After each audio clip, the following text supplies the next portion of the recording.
In the middle of all the talking, in the middle of all the talking, I forgot the most important thing. That Father Brown was parish priest of Lacan at the time.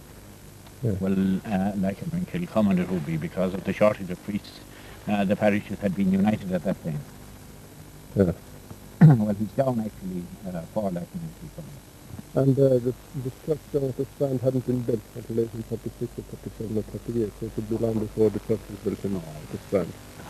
Yeah. And there may have been a long time when they just moved from place to place. Yeah. Because at that time, around 1704, the reason why they had that compulsory registration at all was so as to keep tabs on it. And they were hoping at that time that when that law died out, well, that might be the end of priests.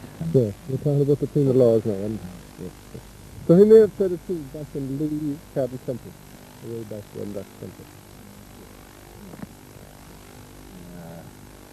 And like what they used to talk about the some of the vocational teachers, he might have been an itinerant priest. Yeah, moving from Setting places. up, yes, setting up whatever he wanted. Right.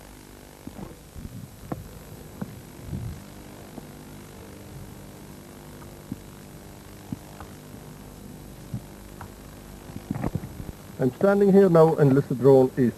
Behind me is the estate of Flynn, and before that Pugh's estate and Pugh's house. This Lissadrone East was named after the fort of the Druid of Drone, or that fort between the rivers. Now it was in the other townland south of this, or west of this I should say. The fort was a habitation site for the early settlers. The Celts in this area are going back from 1500 AD to maybe 3000 BC. These forts were circular in shape and had mounds and trenches around them for protection. A chief or the head of a large tribe or family would live here. There are about 7 or 8 such forts in this townland. They would be called Listener, and there's one of them, a Lisheen. It's a small fort where unbaptized children were buried, when burials were not permitted in the Catholic cemeteries in those days. O'Donovan and O'Connor of 1838 states that this townland had over 240 acres in 1838. It belonged to Arthur Pugh. Pugh occupied this whole townland of Lissadrone East and had no tenants at all in it. He grew barley, oats, flax and potatoes. He lived in Lissadrone House, which is at the back here. The present day one. He states it was a plain building. Well, O'Donovan states it was a plain building, ornamented with a few trees and shrubs. In 1856, according to the Griffith valuations, the immediate lessor was Miss Elizabeth Pugh. The townland occupier was Matthew Flynn. He paid Miss Pugh £134 for it in rent, even in those days. The Pughs, although they are Protestants, are buried over in the old Killegary churchyard over there in the Glebelands, in the next townland. The 2 Matthew Flynns are also buried there in this plot. And now there was old Matthew and then there was young Matthew. Both lived in these houses down here. I think one of them was called Matthew Moore Flynn. Up towards the corner, just out of sight now, was the roadway finished, coming down the hill, finished there. Yeah. And then there was a kind of a cartway from here, and it came in through this entrance. This would be through the farmyard and kind of servants' entrance. Yeah. Down here then is a new road, which was made in the early 30s when the land was divided. Yeah. And inside then, at that line of trees, would have been the avenue into the house. Yeah. Well, in this gate here now came the turf and the hay and the fertilizers and all the servants' work. Potatoes, turnips, Yeah. in and out. Yeah, in and out here. Yeah. And you can see a pile of rubble there too. Yeah. Inside would have been a grinding mill. Yeah. For grinding corn. Yeah. Now, that was the main entrance, the service entrance in here. And here is the remains of what was once a corn mill.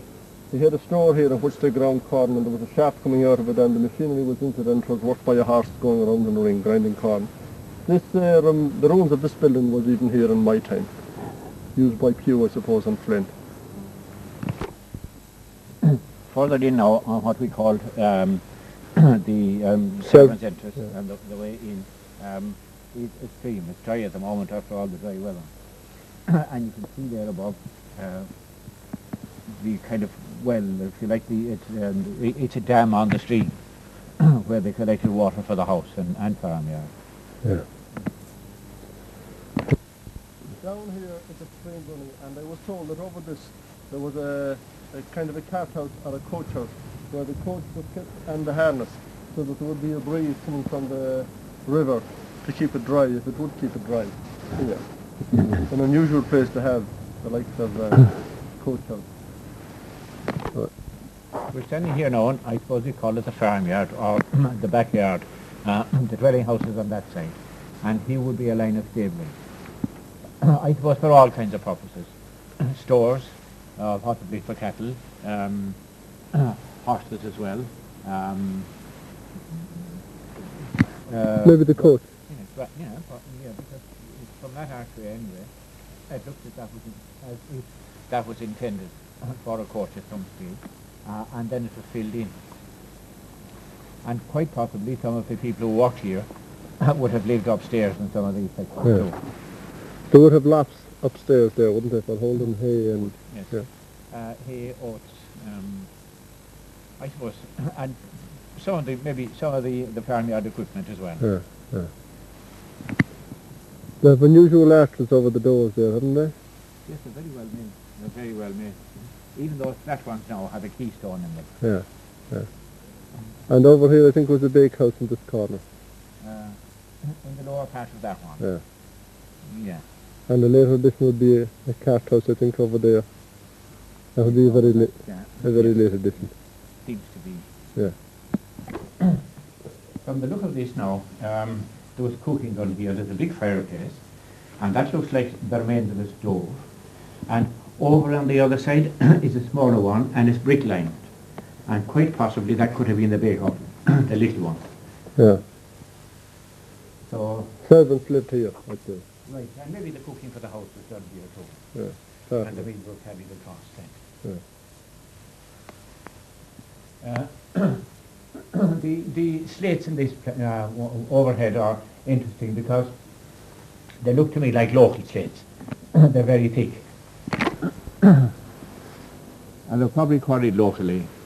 And there's a big beam then supporting the roof over on that side. And I don't know what material. I wouldn't really know. Now it would take a builder. Those like little lats too, supporting the roof. They look to me to be fairly modern, and it could well be that the old slates were taken down and put up again with fresh lats. Yeah. Behind me here now was a fruit garden. In the 1838 map, Donovan's map of 1838, shows this old field inside here, or garden, filled with trees. Now over on that area there were some fruit trees, apple trees. Even the remains of them are still there today, and apples are growing on them. You can see some of the small ripening fruit on that tree now, and it's fairly ancient. But I wonder if it goes back as far as 1838 though. But that big beak, I'd say, certainly does. Look at the girth of that. The garden itself, I'd say, is even bigger than the Castlereagh one. And that's reckoned at 4 acres. Yeah. So this is probably 4 acres plus. Yeah. Fruit, vegetables, possibly haggard as well. Well, I don't think so. It was all trees. Yeah. It was all trees on the 1838 map. So it was called, yes. the tillage was done some other way. Oh, yeah. So there's another one we missed at that side too. Another tree.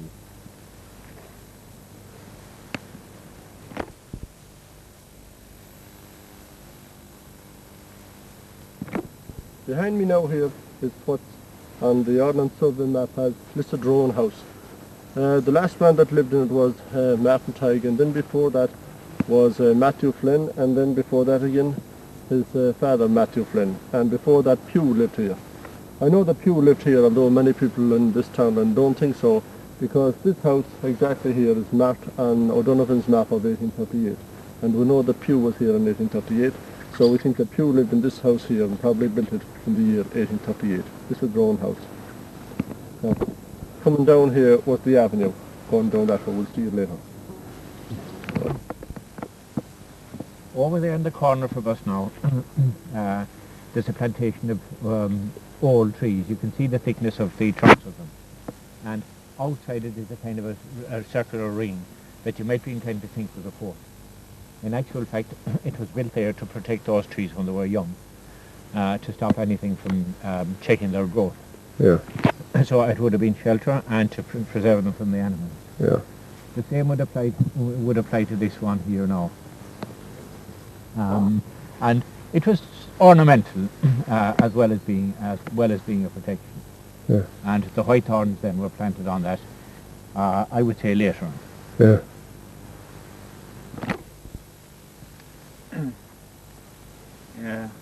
There's the little holdfast for the bolt of the gate.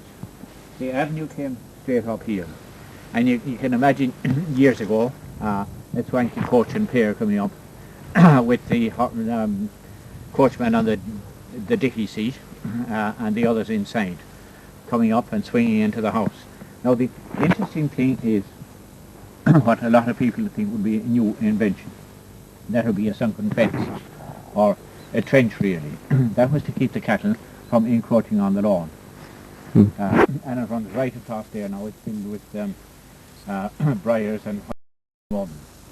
But you can see the depth of it there, and it would have been deeper than that, I think. Yeah, yeah, it was filled in over the years.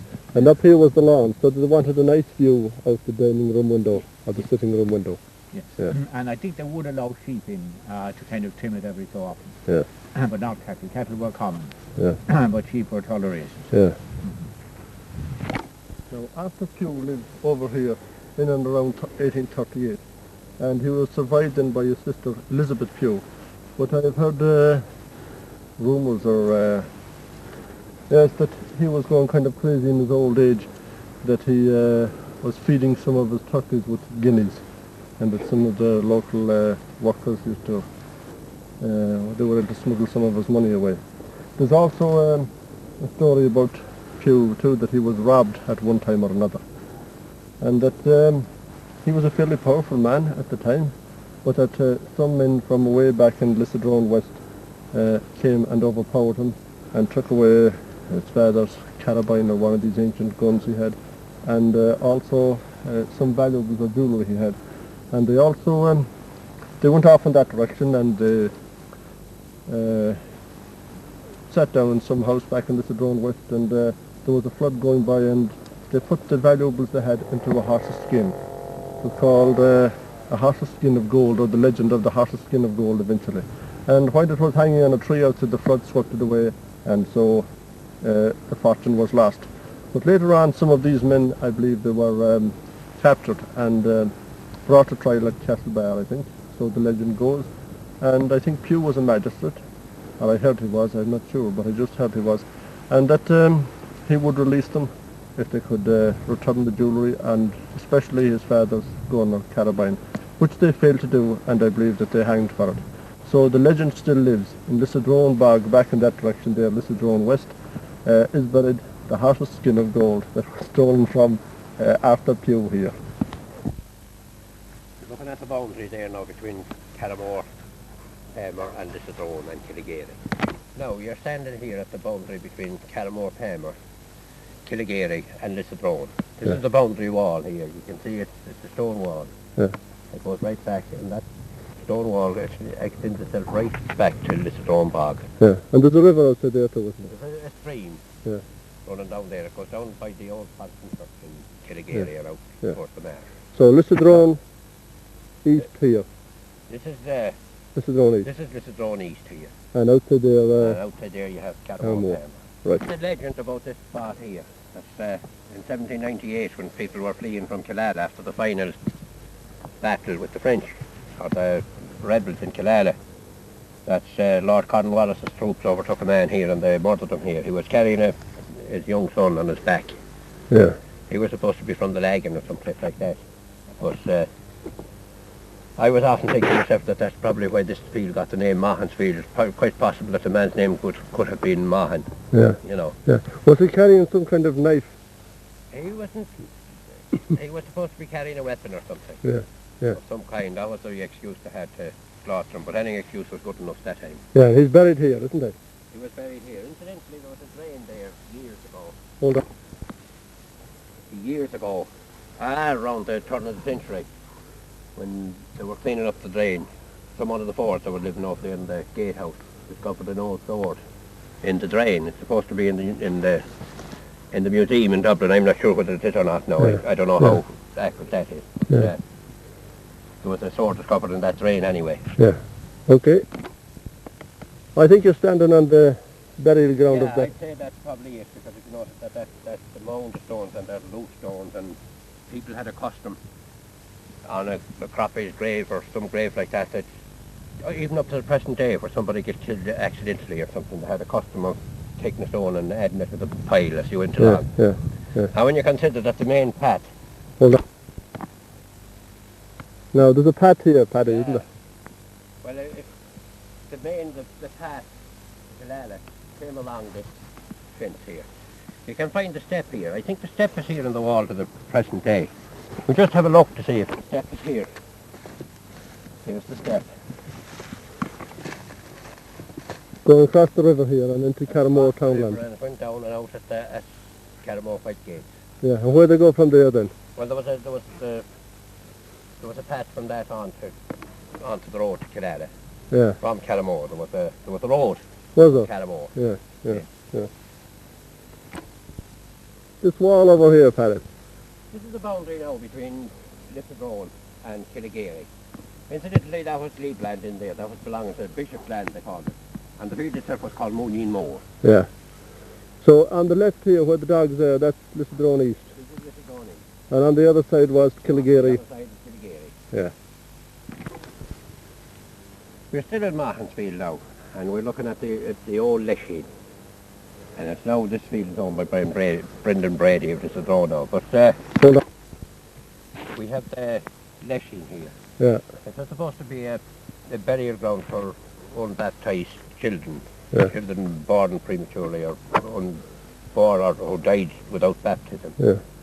And I suspect that has probably been a burial ground for hundreds and hundreds of years, because you can see the remains of burials. In the centre of it you have a kind of a mound again with a formation of rocks. Yeah. in the form of the usual form that those prehistoric Gravestock. graves. Yeah, an ancient settlement and a burial. An ancient settlement and a burial. And a burial upon a burial, I suppose, isn't it? It's probably been used as a burial ground Up to the last 70 years. thousands of years, with 1,000 years anyway. Yeah, well, the last burial would be maybe 70 or more years ago. Well, possibly. Yeah, yeah. It would be difficult to put a date on the last burial, because people when children died or something like that, you wouldn't get much publicity. No, no. And until a few years ago, they didn't bury unbaptized children in consecrated ground at all. Yeah.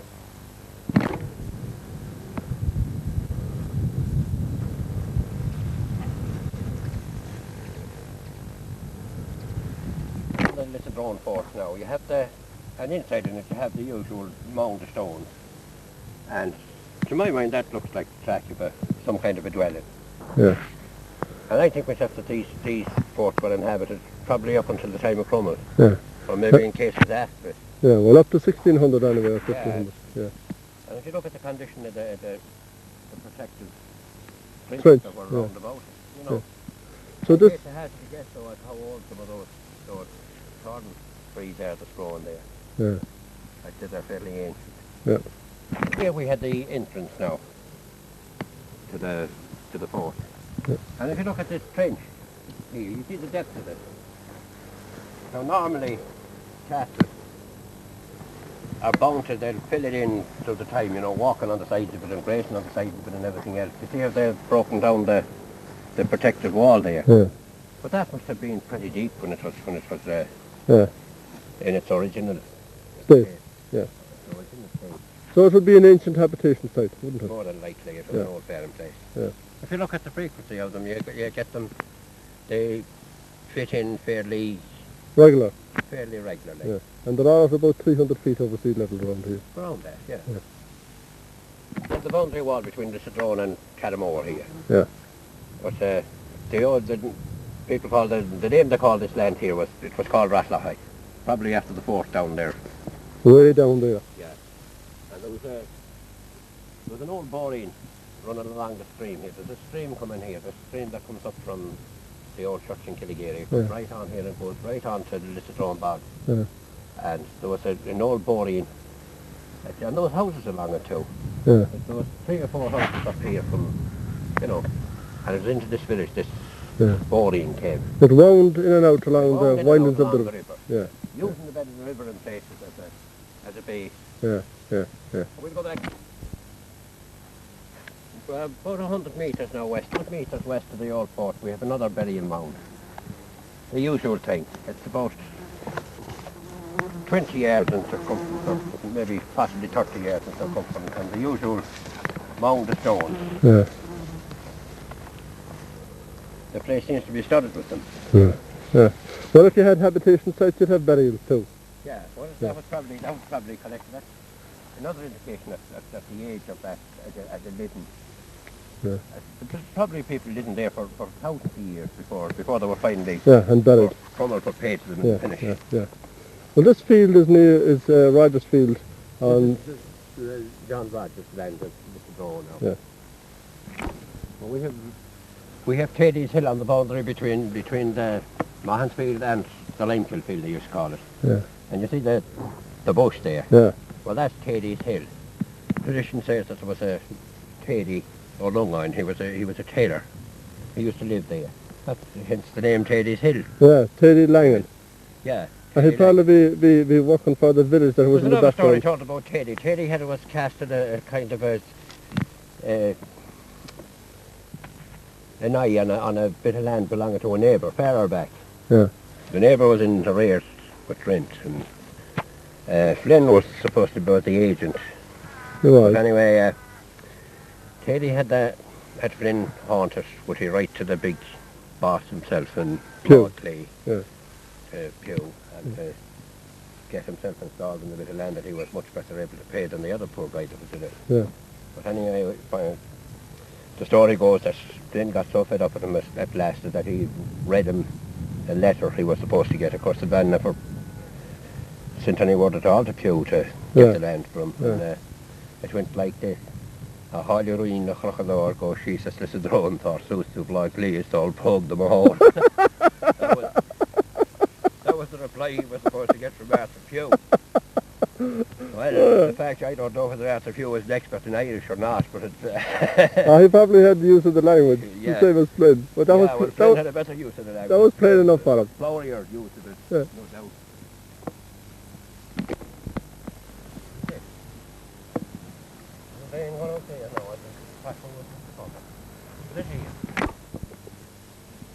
This was a pot well, Yeah. and they used to come all the way over. You know the big house beyond Flynn's.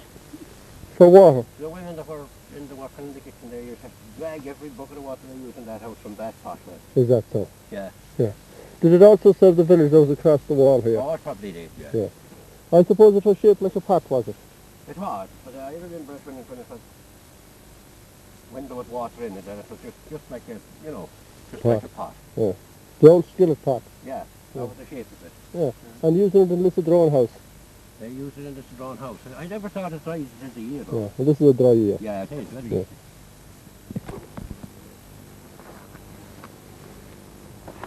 Yeah, that's where the old Limekill was now. That's Where where the- the field was called the Limekill field. With a bunch of grasses over Yeah, there. where you can see that bunch of grass there. Yeah. Oh, what was there? I saw that Limekill when it was in its entirety. That's only that ripped it out of there. Yeah.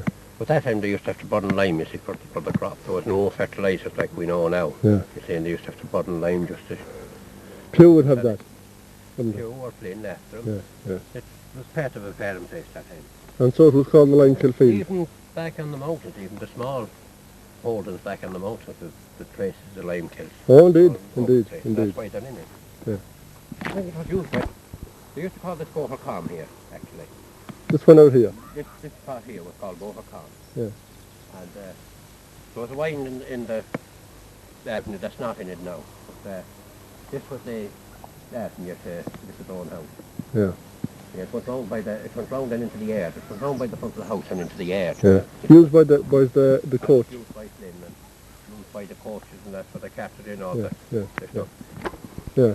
People going to the bog, then old Flynn made a game of sitting there. He'd just sit there and he'd make them go back with the rest of their trails down to Killegary. They'd have to go back up, way up the Molly and in by Sonny Holmes's into the bog. He wouldn't let them come up here. Yeah, This was the old Matt this was Flynn. old March himself. Yeah. The oldest of Yeah. the Matt. Yeah. Yeah. Oh, he was completely enough Oh, he too. was an old sadist. Yeah.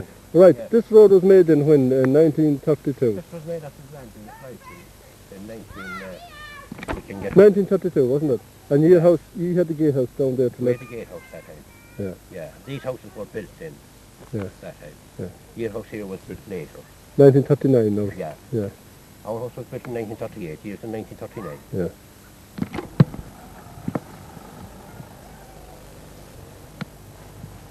That's some kind of an old burial mound as well. I think whatever it was some kind of an old Jerusalem altar. Yeah. More than likely, only the top slab seems to be missing out of it. Yeah. But one or the other. Yeah. It took quite an effort to put that thing standing up there. Yeah. Well, there would There's be. another legend about an old fort down there. Hold on. This would be an old burial anyway, wouldn't it? Yeah, looks like it. And these two stones here would be probably from the Ice Age. They were probably rolled in for the field. You see, there's quite a few of them scattered around the field. Yeah, there's two of them down here Yeah. too. There was a few more of them up here. I took them away. Yeah. If you look at those here now, they're definitely like markers. Come on, have a look. And there's another one over there. The other one is standing on a jack. Again, it's a marker of some description or another. Now you were saying that under one of these stones you found something. I did. I found an medieval horseshoe. Yeah. It's an unusual shape. I'll try and find it. I have it somewhere. Somewhere around here, wasn't The it? exact spot, I think it's still. I can identify it yet. You think you think you found it there? Just on top of the side. Yeah. Under a rock. Yeah, and there was 2 or 3 bits of metal along with it. Again, I couldn't identify them. Yeah. Or some kind of limbers or something. Yeah. You get the course now and look at the top of the fall and everything. So much power. Another ancient fort in Yeah, this is Lissadrone. supposed to be one of the bad forts, one of the dangerous forts.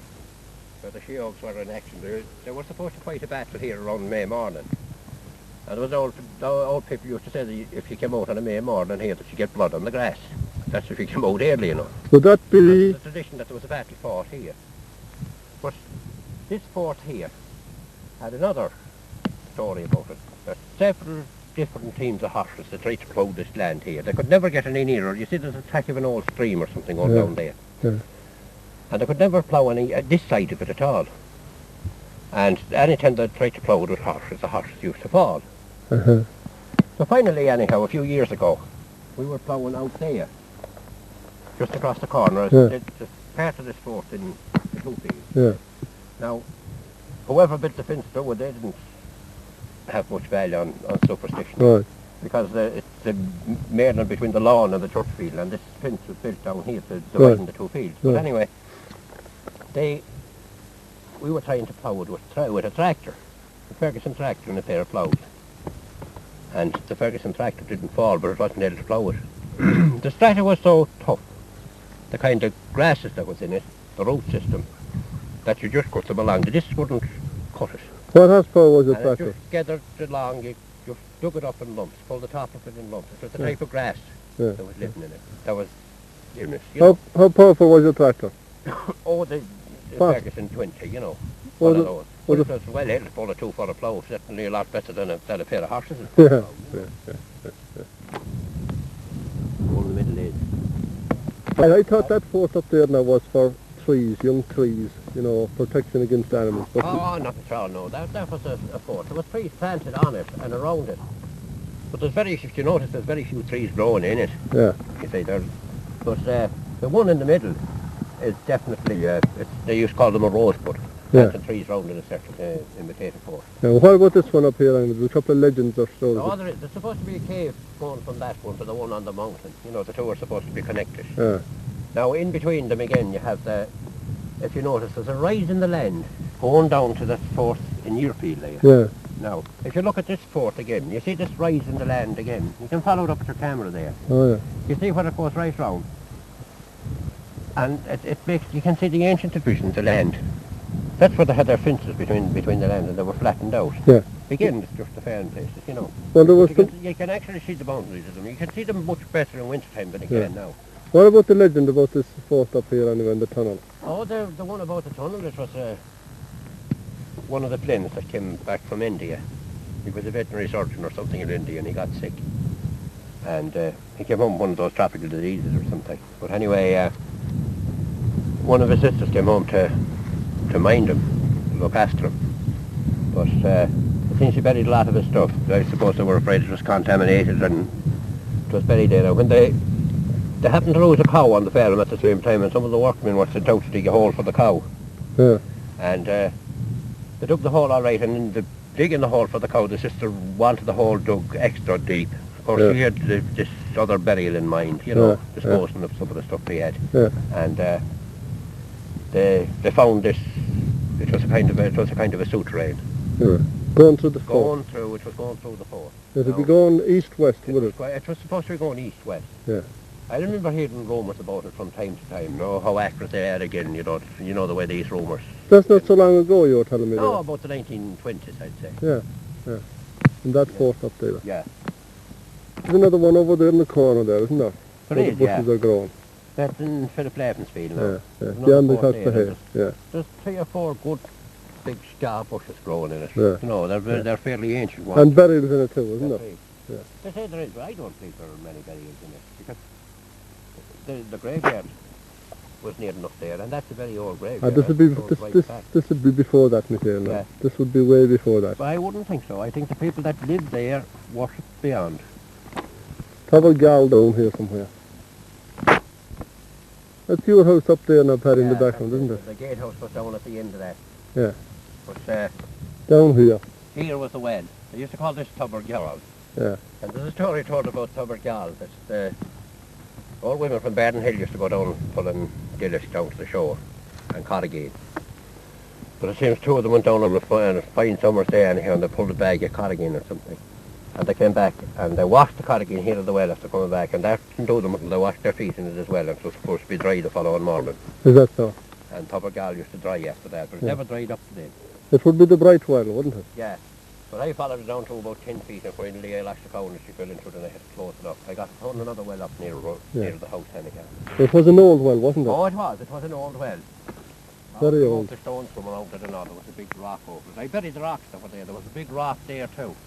And another one about, they were like the ones over in the next field. Yeah. And I buried them. Oh, Paddy, this ditch down here. This is the northern side of Lissadrone. And you have Killigary. And this is only here. Yeah.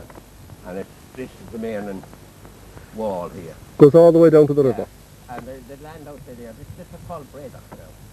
Was it? The field outside. Was it? Yeah. Yeah. And outside that again, the risk. Yeah. Yeah, but this field was called Breda until you go down to the river. Yeah.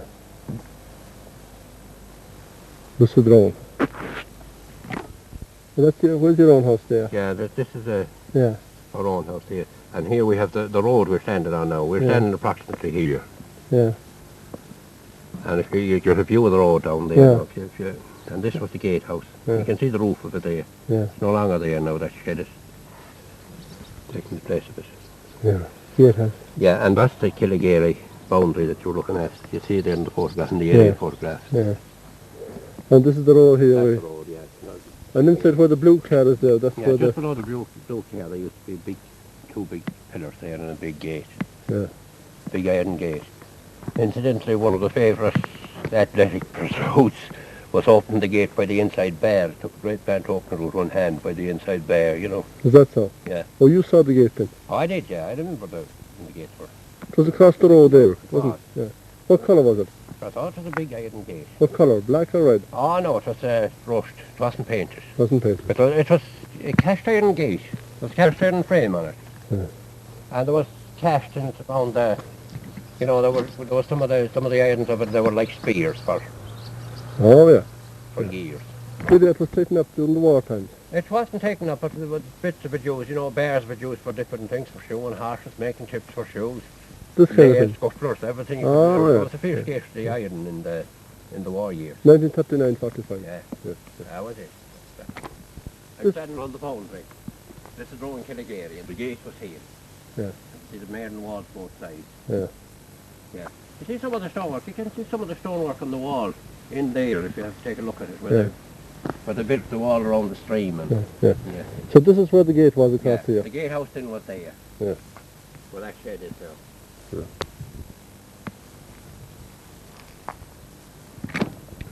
Lissadrone Schoolhouse. The Public Record Office shows that there was an application made for the schoolhouse here in 1830, where Clachan was in the nearest post office, 1 mile to the northeast.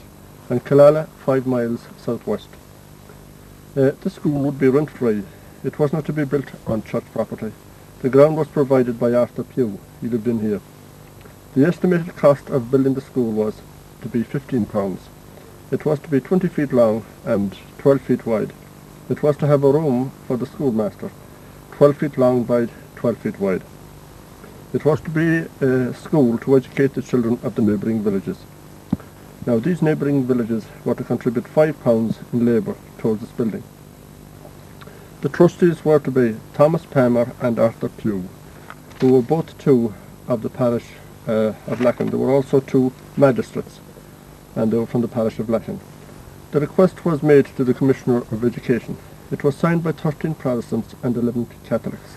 The Protestants were Arthur Pugh, Thomas Palmer, Oliver Merrick of Heathfield, Philip Robinson, who was a church warden, William Hustler, a parishioner, Henry Robinson, John Phibbs, William Ormsby, James Topsett, Robert Pelliers, Thomas Robinson, Jack Jackson, and Mallet Lalvey.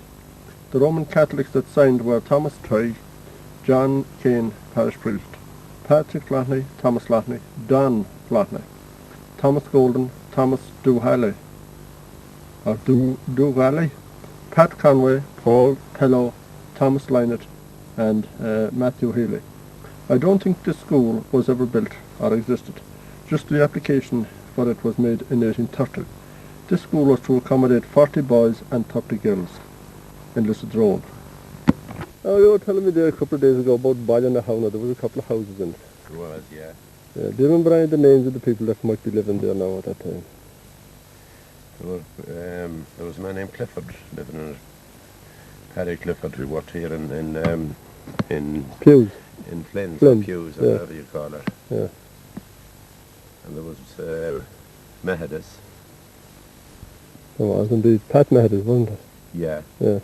And Fords, I think. Were there rapes in it, no?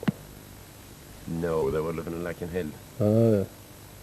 So this Clifford man, you were telling me that he was a footballer or something? What I understood he was, anyway. Yeah. That he played for Lacken one time in this area. In the top days? Up in this field, you know, oh no, it'd be years and years before that. Was it? Oh, it would be. Yeah. Maybe the pre-20s. 20s, yeah. Was that when they won their, the county championship? No, I don't think so. That was 1911, was it? Or 1909 or something like that. Around them years. Maybe to be that. I don't know, would he be playing that far back or not? I don't think he was, no. Yeah. So he left there and immigrated away somewhere, did he? He went to America, as far as I know. Yeah. So all that village, you never remember seeing houses in it except maybe Pat Mehedis? Pat Mehedis was the only house I saw in it. I never saw any house in the old village, which was all I ever saw were the walls. Yeah. There's a fort back in near land there now, and there was a Father Brown supposed to be living there at one time. Yeah. You hear about an old church or anything bit in it? There was an old building in the fort. Just the foundations had left. Yeah.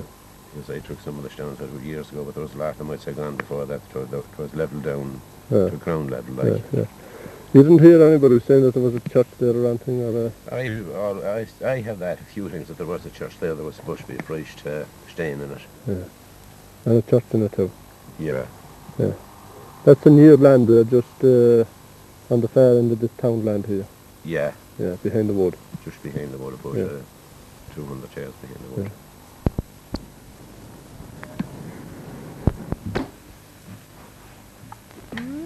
This is O'Donovan's map of 1838 of Lissadrone.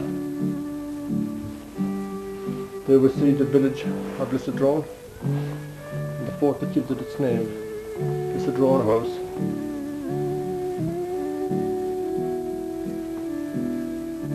As it looked then, southern boundary. The old village over Goldtones, Baden Hill, crossroads where Sean O'Flannery lived, and a view of the ancient Lissadrone village way back in the bog, as they call it. There were about 6 or 7 houses there on the right of the road, and 2 on the left and another one farther on. Now the grey area we see there was the domain. This was the east or the northern boundary. Another view of the old Lissadrone village and Lissadrone West.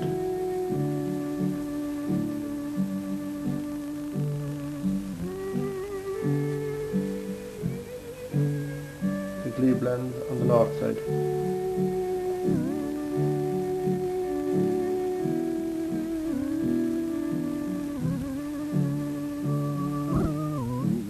Now there were some outlets found in Lissadrone. That looks like one of them. And we thought it did at the time, until I found out later in the museum that it didn't look exactly like that.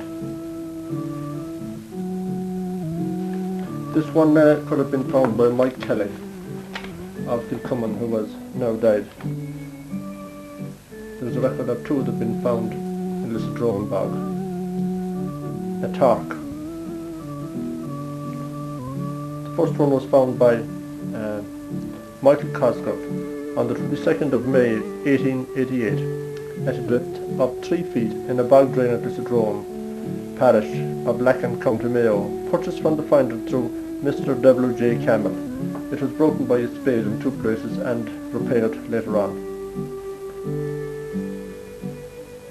Now in the 30s or 40s, sometime around then, Mike Kelly of Kilcummin, we think, got one like he wears, the wearer has on his right arm there, a small one.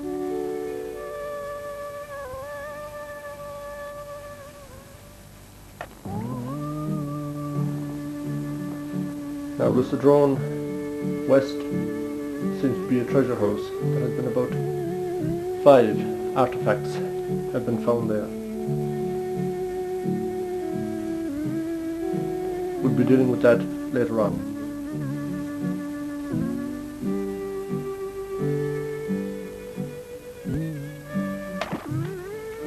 Black and Glebe, situated in the northern part of the townland of the parish, an area of about 48 acres, and there is the site of the old churchyard, and it came down as far as there. That's the site of the new graveyard today, 1984. Now there was the site of an ancient settlement there, both site of an ancient house up here in the northeast, and another house there, and we think that is where the site of Little's house was. The Glebelands, almost 48 acres in 1838. Now, we didn't realise at the time, we thought the Glebelands came down as far as Castellakin Gate, so the next part of the film you will see is a little bit off, because the Glebelands only comes as far as the new graveyard up today on the right hand side of the road.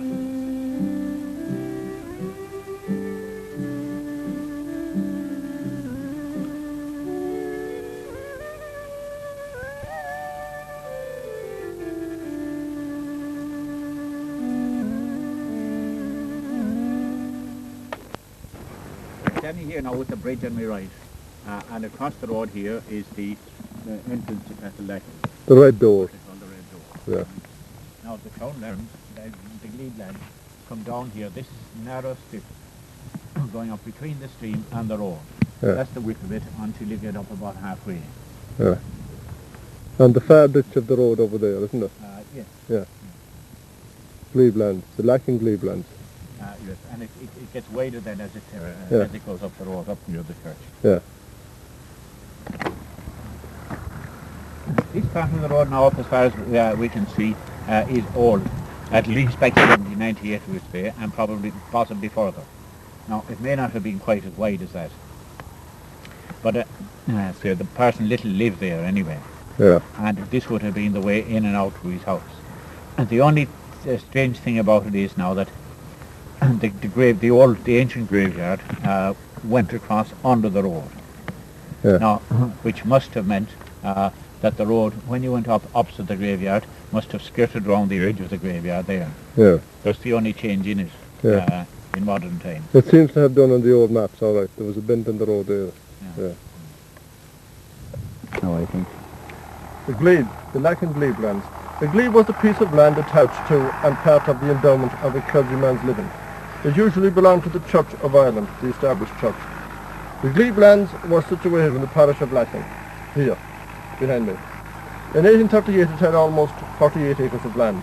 It was then occupied by Reverend George Birmingham. He lived in the glebe house which is further back the road here. The parish church of Lacken was in this townland. We can see the ruins of it here in the background. So the old Killigary church was in use still. Now, Little moved up and down to the Killigary church. Well now, it wasn't Little but Birmingham moved from this church down to the Killigary church, the Protestant church down there, in 1883. In 1856 they got into the Griffith family wishes. The immediate lesser was Reverend George Birmingham. He had land, house, offices, 21 acres and a graveyard. He let the rest of the townland to occupiers such as Henry Robinson, who had 17 acres, John Kelly, who had 2 acres, Michael Courtney, a house and almost 5 acres. Philip Nealon had only 2 acres. In all, the tenant paid £34 6 shillings in rent. In 1641, this was Bishop's land and was called Glebe even then. Other names connected with this townland are Knocker Temple and Carrow na Cresha. This is the old Killigary church, the old Catholic Killigary church. It is mentioned in the 1198 list as Lacoo. Canon MacDonald mentioned it. It could have been called the Church of the Flags. It could also have got its name from Lecken Creek, Lecken meaning the face or side or slope of a hill. But we've got the hill up there and the slope is on the side of it, and this is down here. Maybe Knocker Temple. The hill of the church is connected with this here. This was the parish church of Lacken up until the Reformation caught up with it in the 17th century sometime. Reverend James Little that lived up here, practiced here. He was buried in a small plot inside here. You can see the wall of it. Also buried in the enclosure is Pew and the 2 Matt Flens and one of the best guys. Burials went on here until the next cemetery down the road was opened. Inside in this body of the church here are buried James Delahunt, drowned the 25th of July 1886, and one of his builders of the Rathlacken Pier, called P. Egan. Now, they don't belong to this area at all, or even to Rathlacken. People often wonder what's the headstone that's buried, that's erected inside in the body of the church there. Well, it's erected to James Delahunt, who was drowned on the 25th of July 1886 down outside Lacken Pier somewhere. That building now, I'd say, was never used as a Catholic church. I would be inclined to think that it was reconstructed on the site of the old Catholic church, and that was used as a Protestant church. Yeah. There, covered by ivy now, more or less, was a little bell cut. There's a window halfway in the side wall, and another one on the opposite side. And then, in the gable away from us, there's a large window with a nice keystone in it. This one is a flat room, and it is kind of art, and it also has a keystone in it. Now, the graveyard, as we said, went out under the road there. So the road was built on the top of the graveyard, wasn't it? Yeah, where the original, possibly the road from this end finished here, and the other one just came as far as the church. I don't know. I think so, yeah. Now this is a walled burial plot here at the back of the church. That we take it is a porch or entrance. And here, on this flat stone, the inscription says it was erected to the memory of Catherine Little, wife of the vicar of Lacken, James Little, who departed this life February the 16th, 1819, I think, aged 80 years. Yeah. Now, so far we haven't found his gravestone, if there is a gravestone. The presumption would be that he'd be buried with his wife, but there's no inscription to clear that. Yeah. This, Hold on now. Now, this is a bigger grave, now a built-up one. yeah. Any name for this kind of a thing? Chateau stone, I think they used it. I don't know, there probably is a technical name for it already. This flat one here now, it took you to the right of the lower one.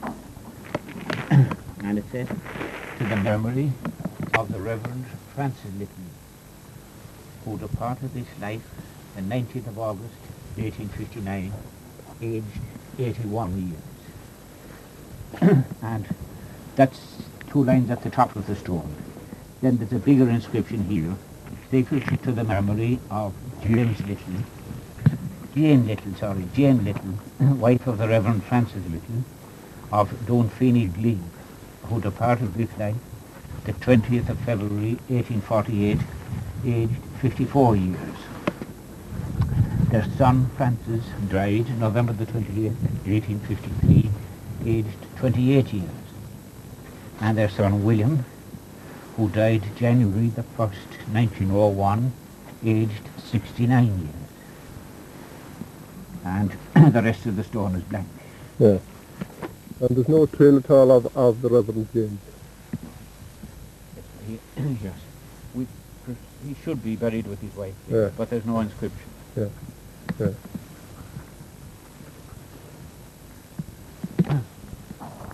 We're in a wall grave plot here with a beautiful castor and heavy duty wailing. And it's the burial plot of the Flynn. Yeah. The headstone reads, in memory of Matthew Flynn, who died 22nd of August 1882, aged 75 years. Also of his beloved wife, Bridget Flynn, who died the 14th of November 1874, aged 45 years. Also their daughter Sarah, died 12th of June 1933, aged 74. 74 years.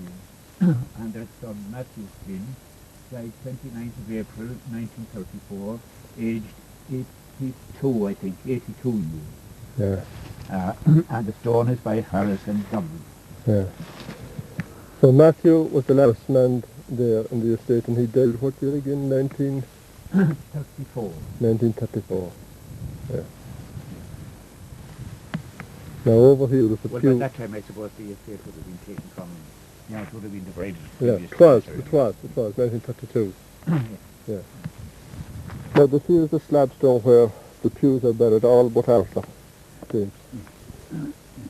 Over the top there's a quotation from Scripture now. Blessed are the something who die on the Lord. Yeah. Here lieth the remains of And pew. oldest daughter of the late Robert Pugh, I think it is, of Lissadrone, Yeah. Esquire. Born the 5th of April, 1786, I think Yes. it is. died July 21st, 1852. Also her mother lady, Mothrlane, Yeah. Elizabeth Pugh, who departed This life, 31st day of March, 1836, 56. I think it is. 36, sorry, yes, 1836 it is. Aged, I think it's 81 years. And that's all we see on this flagstone, the Pew flagstone. Here beside the Flint. And Arthur is We can't find it. no, It's in no James more than Little. James Little. Yeah. And Franklin. Yeah, yeah. Now behind me here is the burial plot of the Pews and the Littles. And we're looking there for the grave of James Little. We couldn't find it. We found his wife's grave. But I've learned since that he moved out of here. I think it must be about 1831 and went to Liverpool. So we couldn't find his grave here. It isn't in it. We're also looking for the grave of Arthur Pugh. It's not here either. I stepped inside. I've been told that he left Lissadrone altogether before 1856 and started living the good life, I think, in Dublin, or so we are told. So he isn't buried here now with the other Pews of Lissadrone.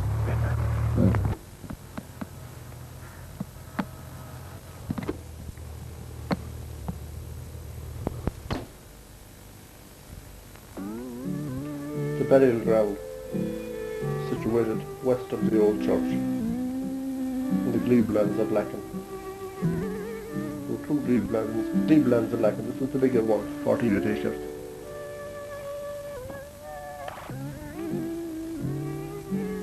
And this is the house of Little. It was here in 1798. The ruins of it stand today in the Clevelands. Now the property of Neelands of Kilgary. Down there was a church. Behind me now here is what's known as the Glebe House. Reverend James Little was here in 1798. In fact, he was here before that, I think, 1776. He lived here. In his little diary, he describes a French officer coming to the house accompanied by Irish rebels and taking from him a horse, car, vegetables. The French officer had the Killala curate, whose name was Mixton, with him as an interpreter. Little had thrown 89 guineas into one of the many sewers around the house. I say in this direction here because the fall is down this way. Later that day he recovered 29 guineas. The other 60 he could not find. He thought animals which travelled by night might have carried them where somebody might have found them. Mr. Few owned a farm lodge close by, so he was over there in 1778. Few was. In fact, he was in it long before that, I think. Mr. Waldron had a house nearby too. He was land agent for Sir John Palmer of Castlelacken around there. Around 1830, Desmond Bowen in his myth or superism mentions George Trulloch as vicar of Lacken. He was non-resident because his vicarage had just been condemned and he was forced to live in a glebe house in Killoden Parish 30 miles away. That would be down in the Sligo country, probably in Toberacurry. Then Reverend George Birmingham was here in 1838. From the Public Record Office I got a document called the Commission of Public Instruction. It shows the parish of Lacken had 61 members of the established church in 1831. It had 54 members in 1834. There was one established church in the parish. Service was held on Sundays and on holidays. 45 members were supposed to be attending. There were two ministers of the established church, the rector and the vicar. The vicar was resident. The rector was non-resident. This, I think, relates to the Clevelands that were here. There's a list here now of vicars of Lacken Parish, and it's from a list compiled by Canon Leslie in the library in Dublin. 1631-32, Robert White was instituted vicar of Lacken, Dunfeeny, Kilbride, Temple Mary, and another one, which meant that he had a whole group of parishes. Archibald Adair in 1635 was vicar of Lacken and Ballysakeary. William MacDowell administered Crossmalina, Kilfine and Lacken. John Shaw for Dunfeeny, Lacken, Raray and Kilbride. James Eckton the same. Now he's 1686. 1697 John Price succeeded him. 1711 and 12 Robert Fawcett. 1725 Henry Reid. 1740 Henry Carey. 1770 Alexander Duke. 1776 James Little. He also held Dunfeeny up to 1827. Yeah. The next after him then was George Birmingham, who succeeded in January 1831. And 1863 then George Garnett came. 1872 William Burke was rector and vicar of Lacken. After his death in 1881, the parish was united to Dunfeeny. There were curates in Lacken, Francis Little round 1826, William Burke round 1854, Michael Charles Brown 1870-71. The earliest man you have down there now, you'll say again, is Robert White in 1631. Well, you see, previous to that, they were fairly thin on the ground. And this parish had nominally had a bishop, the famous Milo McGrath, who had this and a Connery and Cashew. And the only man here was a man called James Flanagan. And then the revenues, the vicarages, and were mostly the rectories. The rectories, all the Tyrawley rectories were in the one bunch. Yeah. And they were purchased by a man called Robert Dillon. And there was an attempt in 1615, it's called the 1615 visitation list, to get these back. Some of them they managed to get back, others no. So it was only around that time now. I would be kind of doubtful whether Robert White resided here at all. Yeah. He could have been Lacken, Downfeely, Kilbride, Temple Mary, and another one that I can't decipher. Yeah. So they would have had the occasional service, maybe one or two in the year to qualify for the revenues. Yeah. Yeah. Yeah. I'm standing here now, what I think would have been the steps up to the hall door. That would have been the hall door there. Yeah. And these would have been the section room or drawing room or whatever. These, I imagine, would be the servants' quarters, possibly cellars down that side. Yeah. Kitchens. There is a fireplace in that one. Yeah. And inside, if you look at the table there, it's damaged, I would say, from soot or from a fire. You can see that on the outside. And then bedrooms overhead, I suppose. Yes. Yeah. Oh, yeah. Yeah. In his little in his diary, Robert James Little was talking about the guineas that he very successfully. From the fall now, there is a drain down there, and the straw would probably have run in this direction. So it was somewhere along here, I would say. Yeah. Now, he mentions also about having lost his book with the list of the tides, and that, my one opinion is, was the reason why he wrote his diary at all, to justify the big claim he got for having lost his tide book. Yeah. Yeah. He knew there'd be compensation. When he had already got it at this stage. Oh, yeah. He had put in a big hefty claim and got it. Yeah. And to show that it was justified, he wanted to explain all the damage that was done. Oh, yeah. And the main damage was that he lost his tide book. Maybe now, this would be a kind of a sluice here for getting rid of the washing up water and kitchen waste and so on. Maybe, I don't know. That's one possible explanation for having it here. Yeah. There's a bit of window here as well. There is indeed. You can see the Romanesque thing overhead there. Yeah. Maybe it was out here the sewers were too, running down the hill in this direction. You can see a line of holes in the wall there, and they run right round. That would have been the level, the floor level, I think. Underneath them would have been possibly the kitchen, I don't know. And fireplace there. And that level runs right around. You can see the posts for the flooring right the way around there. Yeah. I'm standing on a partition wall now. From the appearances, this wall must have extended right across. And you can see the remainder of it up there. All the way to the roof. Yeah, well, certainly a lot of the way. Yeah, all the way. There's a cross wall here, Yeah. which would make that a fairly large roof. And this one here a little bit smaller. I don't know why this doorway is narrowed in here. That doorway now it's beveled. Maybe for the cellars, maybe for stores, I don't know. Yeah. So we have two rooms here, one there and one here, two small ones. Right. Probably one of them might be a library too. He'd have a small room for it. Yeah, quite possibly. And he had a fireplace there. So you can see how much the storms at the back of that one going. That fire must have been kept going continuously. Yeah. There's a lot of reddening still on the floor. Yeah. And there was another, what was that, a fireplace farther up on a window? Fireplace, I'd say, for a bedroom. Yeah. On top. And you can see the posts, where the flooring, Yeah. the joists for the flooring went in. Yeah. Right along that level too. Up on that side now you can see that this partition wall went right up the whole way, up to the top. Yeah. And to the left of that then would have been a large room underneath again. Yeah. Servants' quarters more than likely. Here on top then would have been sitting room or drawing room or library or whatever.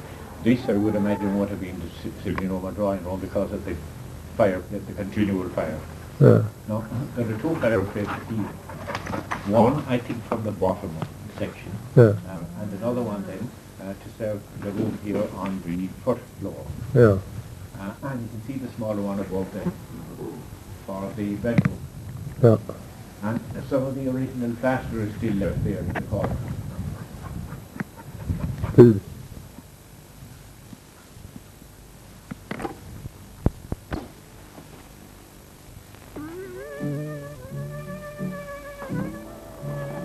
Part of the ancient settlement south of the Glebe House, Shirley Neighbourhood. Both called and marked on the Ormond survey map.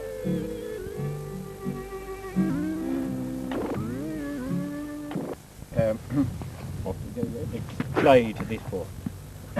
And I have an idea, but again, I'm only just going on the shape. It's circular now for 3/4 of the way.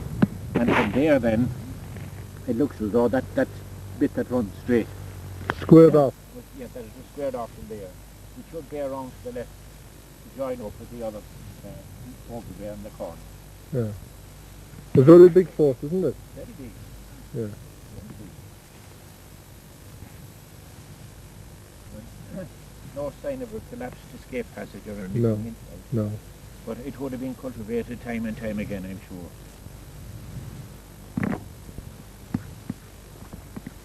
We were trying to figure out now the extent of the glebe. And you can see a stone and mortar wall going up, starting here, and it goes up by the briars. More of the stone wall appears then. It will be our side now of the field with the hay. Yeah. And it goes up again to where the white horns are. And it veers left again, follows that hedge along until it comes to the river. There's a river boundary there. That's right. And the extent was 47 acres, I think. Flowers, almost 48 acres. Yeah. Of good land. Yeah. Well, they never took bad land anyway, I think. Yeah. Well, he didn't need his typebook as badly as you said. Yeah, I didn't. Now, this is about Reverend James Little, and most of the information is taken from Mr. Superism by Desmond Bone. I think he was a Protestant minister from Canada. He wrote about this area. While Reverend James Little was in Lacken from 1776 until 1827, he was of the established church clergyman. He was the rector of Lacken. He lived in the Glebe House. He was quite a scholarly man and often read papers on natural philosophy to the Royal Irish Academy. He acted as an amateur physician among the people who had little or no interest in his religion. He kept clear of politics. He never acted as a magistrate of justice of the peace, as many of his colleagues did. We had Pugh over there, he was a magistrate, and Palmer down here was another one. He was not instrumental in naming or pursuing any of the 1798 volunteers. He considered himself to be respected by many of the people, and we're talking about Catholics now when he's talking about the people. Little hoped to make Catholics and Protestants one people. He wrote Little's diary describing the French invasion. He did not expect any trouble in Lacken, as there was no opposition to tithes and no Orange influence around here. His house was besieged, and he and his wife and daughter were not harmed. Rebels wanted to get at his wine cellar. He tried to talk them out of their folly. He left the rectory and spent the night at the home of a rigid Roman Catholic. He was on excellent terms with the Catholic clergy, and they were both unsuccessful in trying to discourage the people from joining the French expedition, because these clergymen knew of the price the peasants would later pay for their folly. He maintained that the 1798 rebellion put Lacken back again with the two distinct categories of Catholics and Protestants. Here's another view now of the boundary of the glebe. That wall down there goes straight down, then it bears to the right. And you can see the white horns that showed up in the other picture. Yeah, way down. And it goes down then until it meets the river. Well, it crosses the road then and comes up here at this side, starting there at the ruined house. And it goes across To the right. Yeah. And you can see the stone and mortar wall away in the distance again. Yeah. And it follows down then down the slope. Yeah. Until it meets the old churchyard. Yeah. And there's an old house up in this corner, there was in 1838. And there was another house over in that area there, another old house. Must be a tenant's house, some tenants that he had on the land. Yeah. Heard that was somebody would have to walk the land for him. Yeah. And I'm sure he had stock as well. Yeah.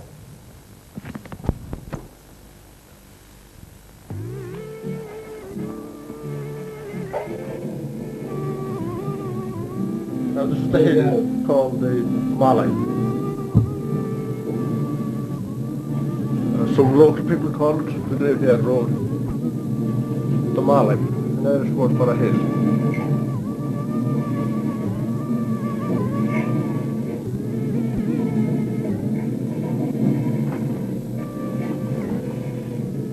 What's in here that we have the Malay?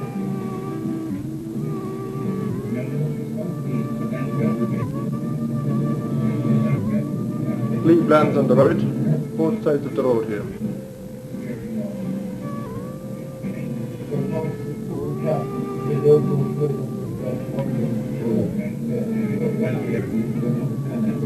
The old historical graveyard on the right. This is the church. Don't you think that across the road here, the graveyard might think of the next big here? Oh, that's right.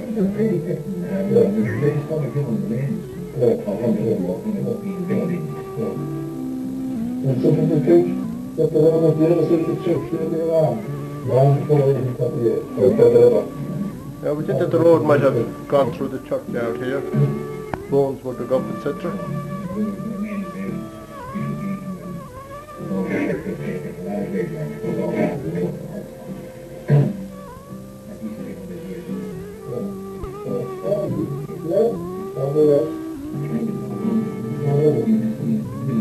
And the Gleeblands come all the way down here, this road, as far as the new graveyard.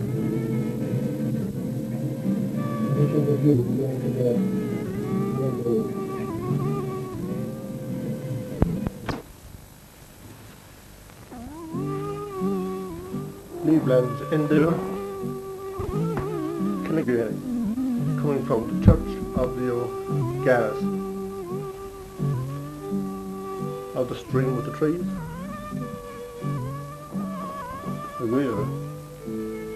There's a map of it showing the Gleeblands and the roads going through it. And there's the road that goes down to Blackton Churchyard, the road that goes through Killigrery village, down at the Castellakin gates, the Gleeblands of Killigrery over the Carson Church, and the road that goes up to Lissadrone east. This was the village down here. And there was a road going down there towards the map that nobody in my living room seemed to use. The Clonalahan River, the boundary between itself and Owen and Clonalahan.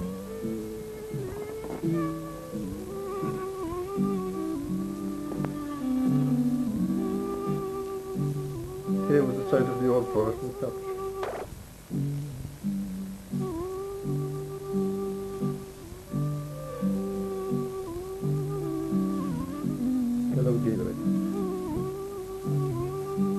Church of the Gairhe or the Church of the O'Garas.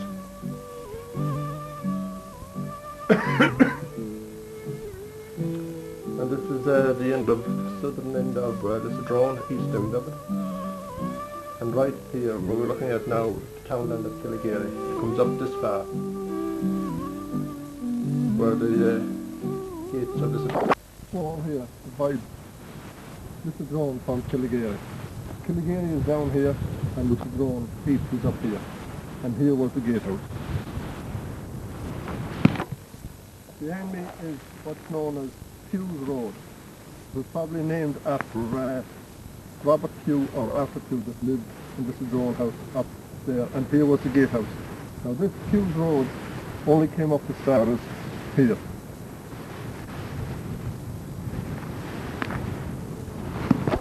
Down here is a river that comes down from Lissadrone, and we see trees growing on the side of this river here. Now when Joyce names this kind of situation as a Gairhe, it may have helped to give Killigrery its name, Killigrery. Now this is not the only one of these that is around. Killigary, O'Donovan thinks it comes from the Church of the O'Gares in his writings of 1838. Mac Lysock thinks the name originated around the south-east Mayo, Sligo border. Some Killigary people can point out the site of the church, which is now well hidden from the bayous under the shrubbery. Killigary could also come from Kilogata, the Church of the Garden. It could also be the Church of the Gairha. Kilogary could also be called Kilogata, as I said, the Church of the Garden. It could also be the Church of the Gairha. The name, according to Joyce, was given to growth of trees on a riverbank, and we have 2 examples of these in the townland, and maybe 3. In 1838 it contained almost 193 acres of land. This included 3 acres of water, which may have been the Risk. The Risk would be up behind that house there in that direction. It had 50 acres of uncultivated land, which was probably the Killigary Mark, would be out in that direction. Now, it was Bishop's land, the Bishop of the Church of Ireland. In 1838 it belonged to Mr. Stark, who lived in Dublin. He let it to tenants at £3 an acre. There were 20 families here at the time. They grew crops of oats, flax and potatoes. Stark's agent was O. Jackson of Ballina. In 1856, according to the Griffith valuation, the immediate lessor was St. George H. Stark. He was the Killigary glebe also, 7 acres of it. The townland occupiers were Owen Needham, Nat Needham, Curtis Needham, John Mahedy. I think he would have lived in this house we see here. John Horan, Michael Kelly, James. Thomas Kelly, James Horan, Michael Kelly, Thomas Latnick, Patrick Murphy, John Kearney, Mary Malloy, Michael Malloy, Reverend George Birmingham. He had a church and a graveyard, 2 acres and 2 rooms and 2 square patches. Then he had another piece of land, another 2 rooms and 2 square patches. And John Malloy was another town occupier that was here. I can't find the 7 acres of glebe land in this townland, but it must have been included in what I have mentioned, because it comes to about 193 acres. The occupiers paid £113.19 in rent to George H. Stark. In 1641 this townland was called Lee Carroll Gilligary, or Kilgray Lacane. The bishop's land was made up of 2 lots, one called Attidander, which was a half quarter, having 59 acres, and Monin Moor, or as the people call it, Monin Moor, having 3 acres. So it is an old townland. Today it has almost 192 acres of land. In 1838 it was much the same as it is today. It had 2 roads going through, meeting at the Protestant church far up. The village was situated much as it is today. Mahon's pub does not seem to have been there around 1838. The road up to the gatehouse at Lissadrone was here too.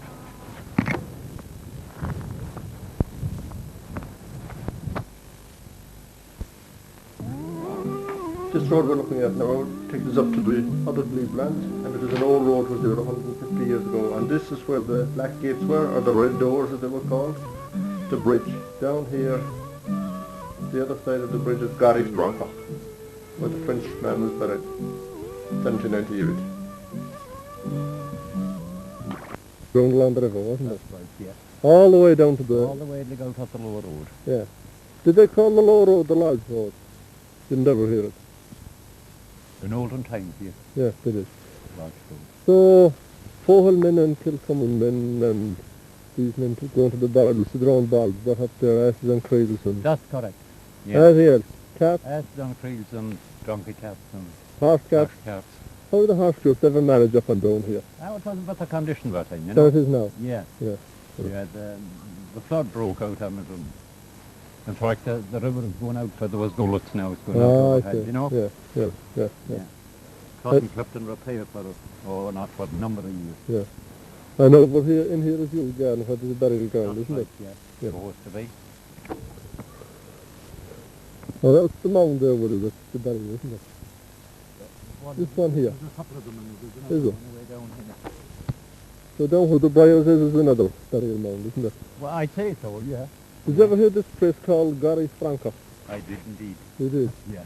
There's supposed to be one of the Frenchmen in there was shot accidentally after the glade there. He's supposed to be better than one or other of these mounds here. Is that so? Yeah, you didn't hear which one it was, I yeah? didn't know. Yeah. No, I didn't. Yeah. No. But I did hear about a young fella being shot somewhere on the Graveyard Road, you know. Yeah. He was after staying a turnip or something out of the castle. Oh, yeah. And whoever the steward was or whoever was working with him, either fired a shot or killed him with stone. Yeah, that was a gun I think they used. Was, I Yeah. think so, yeah. Is he buried here? He isn't?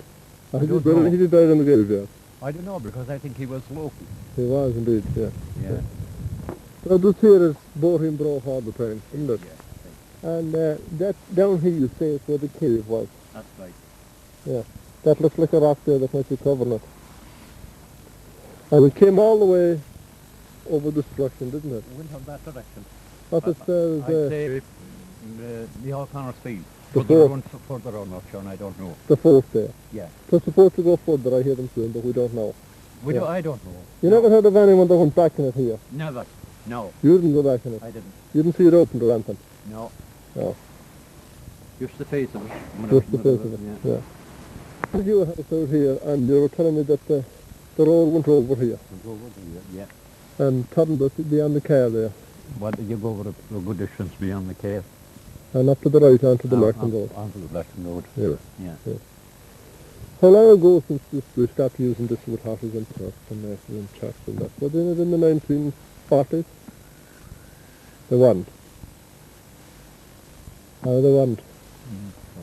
Probably the water. It was used in 1940.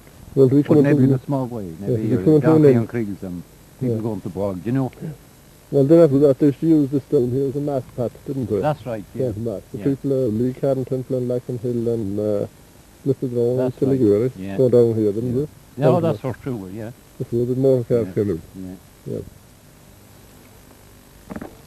That's the gate up there where they used to come out, wasn't it? Onto the main road. There was no fence on it at the time, so it was the golden started that there was a fence on the gate, you know, it wasn't open.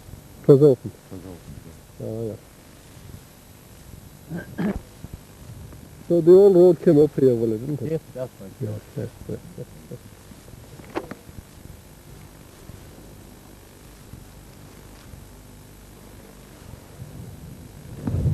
Now this land we're looking at up here was the risk, wasn't it? That's right. Full of water. Full of water. Anyway, you dig a hole, you get loads of water. Loads of water. Yeah. Well, the dog coming down, I suppose, from Lissadrone. Well, it's coming on that direction anyway, isn't it? Yeah, from the Lissadrone land, down Yeah. here. It was a commonage then, wasn't it? That's right. You could graze anything you wanted there. Oh, anyone could put anything they like in them. Do you ever remember seeing cattle grazing on it? I did, yeah. I've seen them yesterday. Yeah, well in olden times with ropes around to them and every fella. I used to see some people up the village that had the donkey. Yeah. No sheep or cattle or anything on it, no? No. No. No, mostly for water animals, you know, in dry weather. Yeah. Some of it up there was taken in for some of the houses to build on, was it?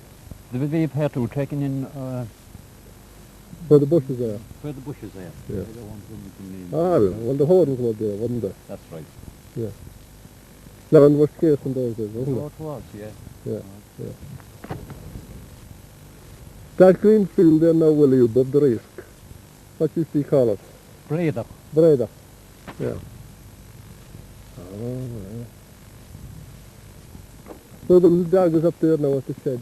There was an RIC man, policeman, retired policeman living there one time. Hooligan, yeah. Pat Culligan. Yeah. He moved down to Castlelacken Road. That's Lacken, that's right. Yeah. And before him, you were telling me there was an old family in England. Neelan, yeah. Yeah. John and Tom. Oh, yeah. Well, there's a fine caravan here today, but you were telling me one time there was a shop here. That's right. Yeah. Man by the name of Patsy Horton and his wife. Yeah. I didn't see Patsy, he was dead before my time. He was good for you. Yeah. So he had a shop here. He had a shop, yeah. No sheep been around him, no? No sheepy, no. No, just a shop. Just a shop. Yeah. Yeah. And there was another family of Hortons that lived over. They nearly like to us. Now up here we can see the gable of another house. What's Horden's too, wasn't it? John Horton and his sisters. Yeah. And they ran a shop as well as that. Yeah, Tobacco, good. groceries, tobacco, cigarettes, Oil. meat, flour, oil, paraffin oil. Paraffin oil, yeah. Anything you wanted. Anything you wanted. Yeah. When did they stop doing business now? After the war? Time of the war? Time of the ration bulk? I'd say it would be maybe early 40s. Early 40s. Yeah. It was a sheep bin too, wasn't it? Oh yes, oh yes. You could buy an odd glass here or a Oh, bottle. you could buy a half pint of nagging. Yeah. You know, yeah. Oh, there was many of them around, wasn't there? Yeah, provided that you could keep away from the fellas with the pig cap. Oh, yeah. So this was the home here of Martin McDonald, wasn't Brendan it? McDonald, yeah. Carpenter. Carpenter. Yeah. And the gable was faced towards the road here, wasn't Yeah, it? face to the road, yeah. Patched it for you. Patched it for you. What was he good for? Cats? Horse cats and donkey cats and any timber work, make the work window. Coffins. Did he? Yeah, I seen him making coffins. Did And he was putting on the tires here at the river too, wasn't he? That's right, you're right there. Yeah. A hard working man. Oh, a hard working man, and a farmer as well as that. Yeah. He was mad.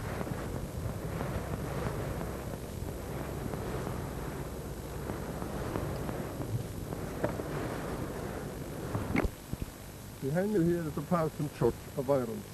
It was built, we think, around 1843. It's mentioned in the 1856 valuations of Griffith. Reverend George Birmingham, who lived up in Littl's Glebe House up there, practiced down here in this church. He is also buried in here in the churchyard. And I'm told the roof was taken off around the year 1943. Church of Ireland in Killyleary. Up here in this direction were the 7 acres of glebe land that belonged to this church, this established church.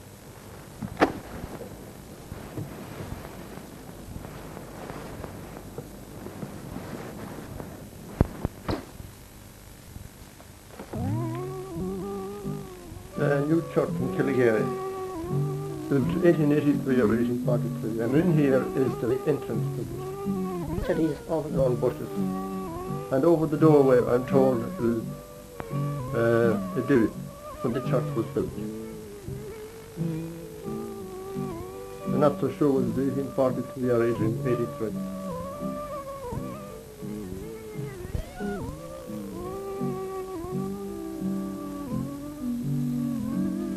And this is a view of the interior of the church, now in ruins, made for a small congregation.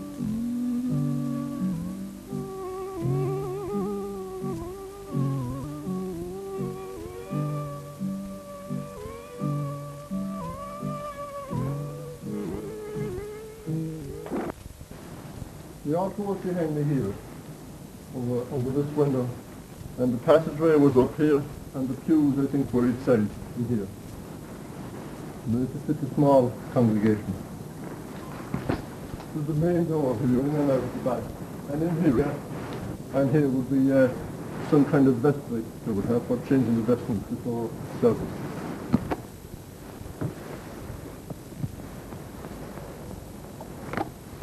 Behind me here in these bushes is the grave of Reverend George Birmingham, the Parson minister that served in this church and that lived in the glebe lands in the minister's house that lived in this one time. This is the western boundary of Killyleary, between Lissadrone and Killyleary, and down there on the left is Muneen Moor, the glebe land, that fine green field we see there, that belonged to George Birmingham in 1856. Muneen Moor, they call it. The village of Killyleary is just down below that. The wall I was looking at just there, up here is Lissadrone east. Down there is Killyleary, east of this wall here.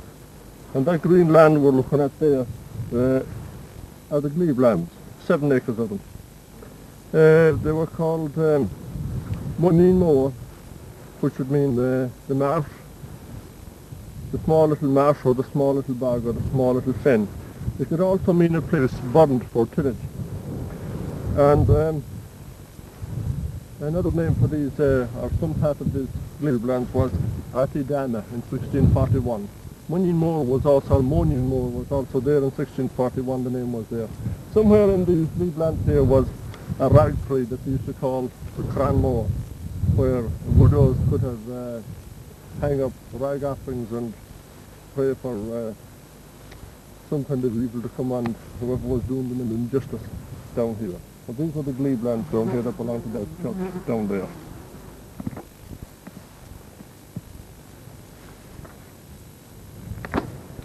Up here is Pew's Road, or Boher Pew, and behind me there, across the road, is an ancient fort covered with shrubbery and bushes.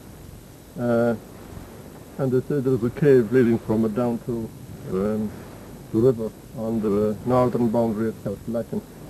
And it's also supposed to be the site of the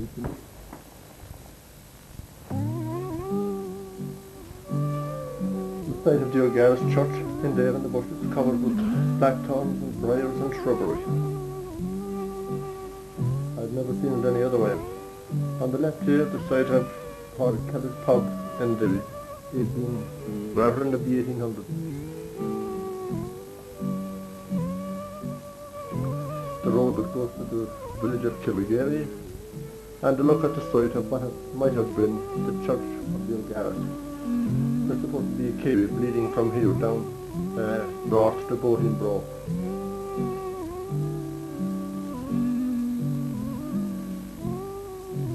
Mahon's pub, present day. What the old shop was, T. Mahon.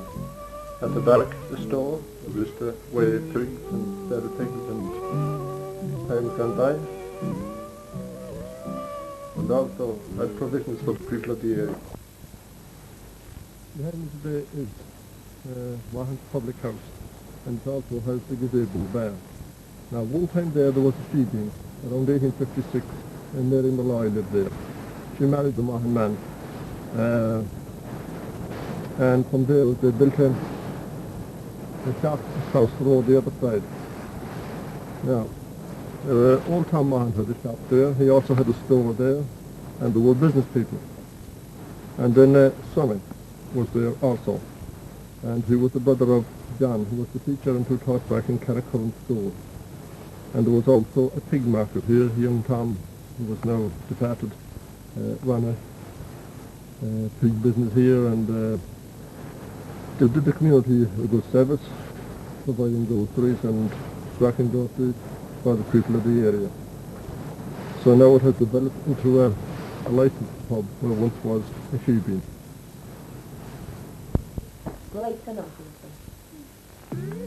T. Mahon, of the old shop.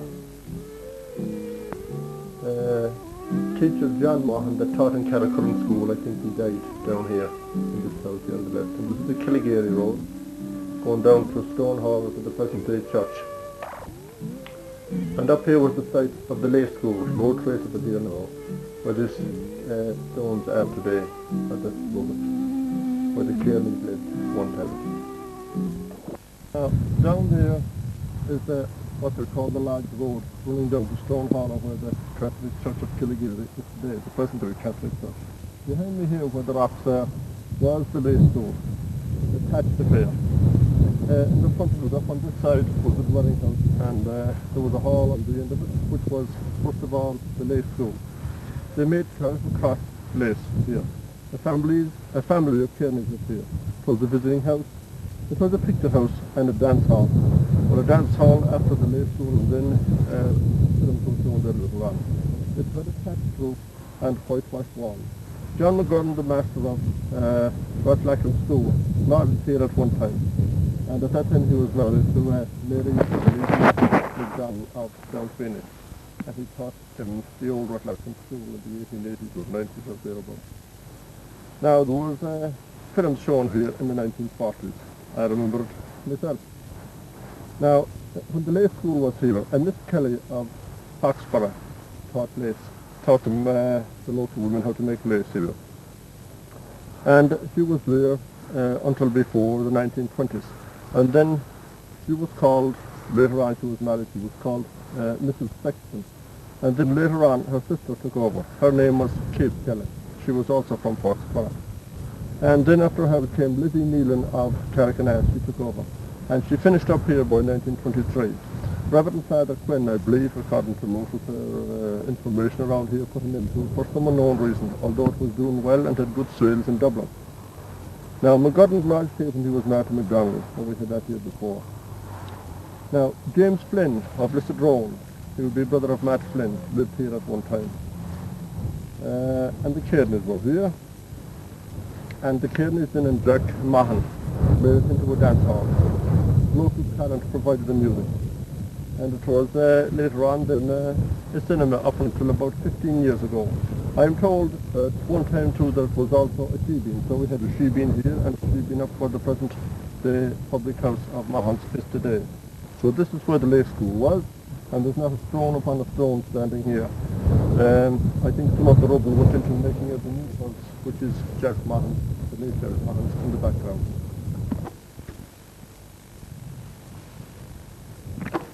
Behind me here is this little green road here, what's called Boating Broch.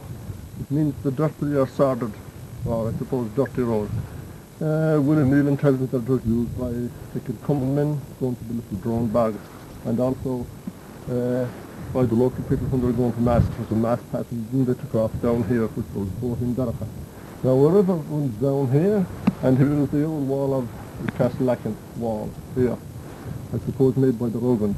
It's the boundary on the north side, shows this river as it runs way out here towards the north. Down here runs a river all the way out to the map. That's the boundary river on the north side. All the land on this side.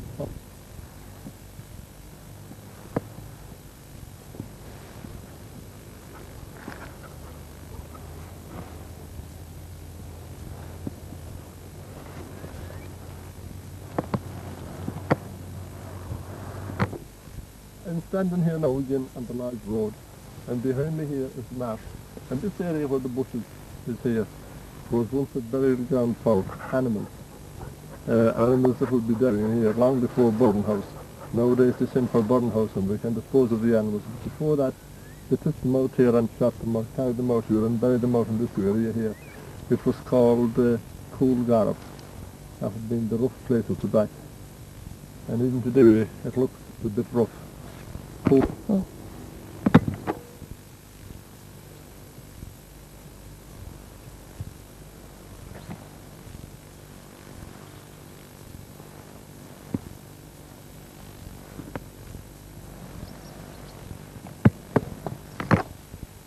This river that runs down here, all the way out to the map, it's wooded. One might call it a great again, as Joyce does in his book on place names. This is the boundary between Killigreary here and Sharamore.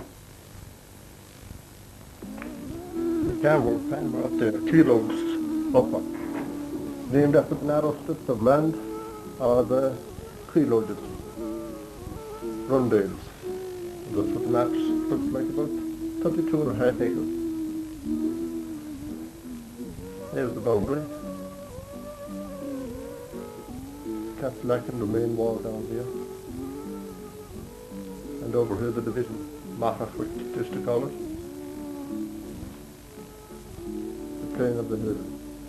Site of a house probably there in that area.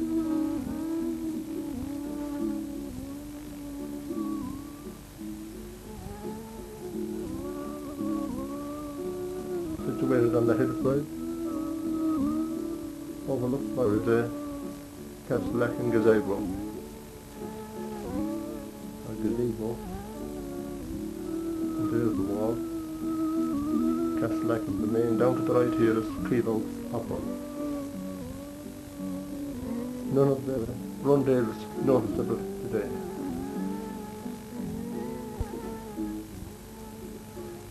I can head over there. Left of this wall is Keelogs upper. And there's the boundary against the far side. Killigreary village in the background, and back in Strand, and from Rolland River. Down there, Castlelakin, graveyard here. Castlelakin Castle there, Strand.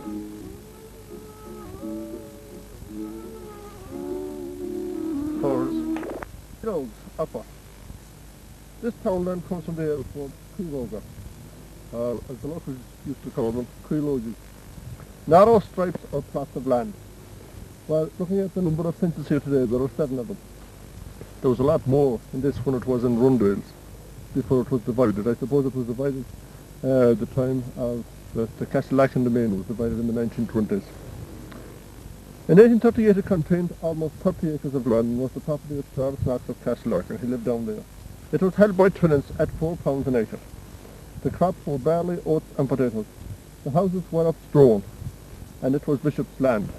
That would be the Protestant Bishop of Kerala. Now behind me here, this mound of stones here, is the remains of a stone house. O'Donovan says in 1838 that the houses here were made of stone in those days. In 1856, according to the Griffith valuation, the immediate lessor was St. George H. Stock. He'd be from Kerala, I think. The townland occupiers were Patrick Murphy, Thomas Loughney, John Nealon, Patrick Nealon, Owen Nealon and Martin Nealon. It had an area then of over 32 acres of land. It had no houses in 1856, built on it according to the Griffith valuations, and so they paid no rates on their buildings. But they had to pay £16.16 in rent for the land they had from George H. Stock. Now, going further back to 1641 in Symington's book of survey and distribution, this was Bishop's land, and it was called Bleakcarrow McGlass or Killino Glass, or Killino Glasse. It is 300 feet over sea level, and as I mentioned before, there are 7 fields here in this townland of Upper Kilos.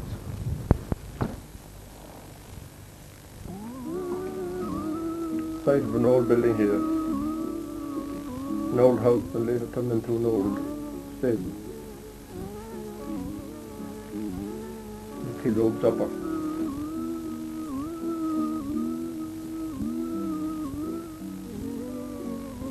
Another name for these lands over here was Machar Creek, the flat land of the hill, if you can have such a thing.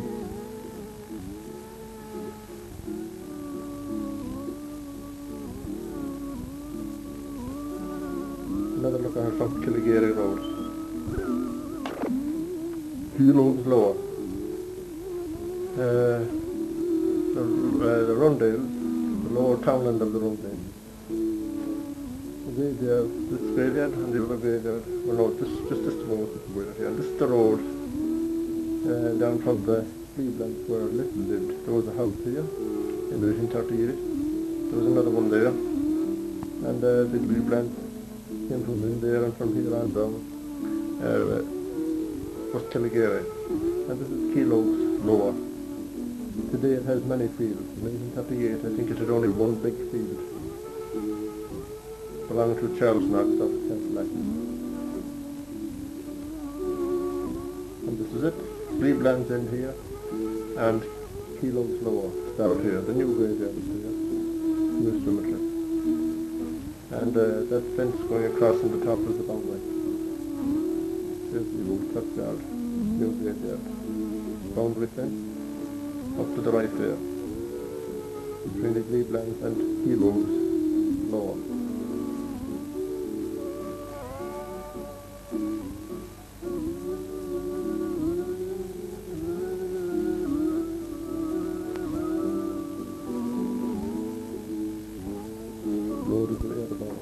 Kilos lower. It gets its name from the Quilloga of narrow strips of land. In 1838 it was Bishop's land. It belonged to Charles Knox of Castlelark. He lived down here. It had 32 acres of land, over 32 acres. And he used it for grazing only. And well, that was Kilos Upper. Well, this is Kilos lower here. It comes from the word Quilloga, narrow strips of plots of land. In 1838 it contained almost 30 acres and was the property of Charles Knox. It was held in by tenants. Well, it wasn't held by tenants. He used it all himself for grazing, and I think it was one big field. But in 1856 the immediate lessor was George Stock, and the townland occupiers were Patrick Murphy, Thomas Loughney, John Nealon, Patrick Nealon, Owen Nealon and Martin Nealon, and Colonel Charles Knox himself.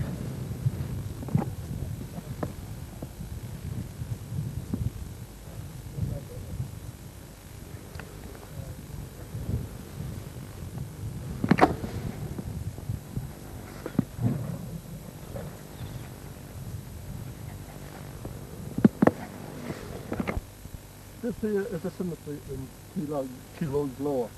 And I think it was acquired from the Conways about 1961. The first grave I see here is Anthony Goldrick Priva, and the date is 1961. Now the old maps of 1838 where this bunch of maples are grown today. There was the site of an old house. This may have been Murphy's. I think they owned this land here, and later Conways.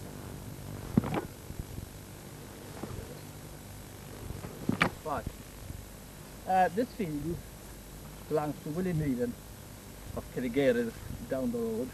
And according to O'Donovan's map of 1858, there was a house here that belongs to the own Nealon. Yeah, where the bunch of briars is.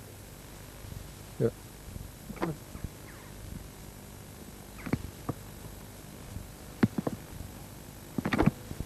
This is the same field, and further up there where the white mark is, there was another old house here. Probably belonged to the Nealon Stone. There was a piece of the garden taken in with it in this field. This was all one field in those days, all the way down to the wall at Churchlacken, or Gillespie's Road as they call it today. It wasn't in it in those days.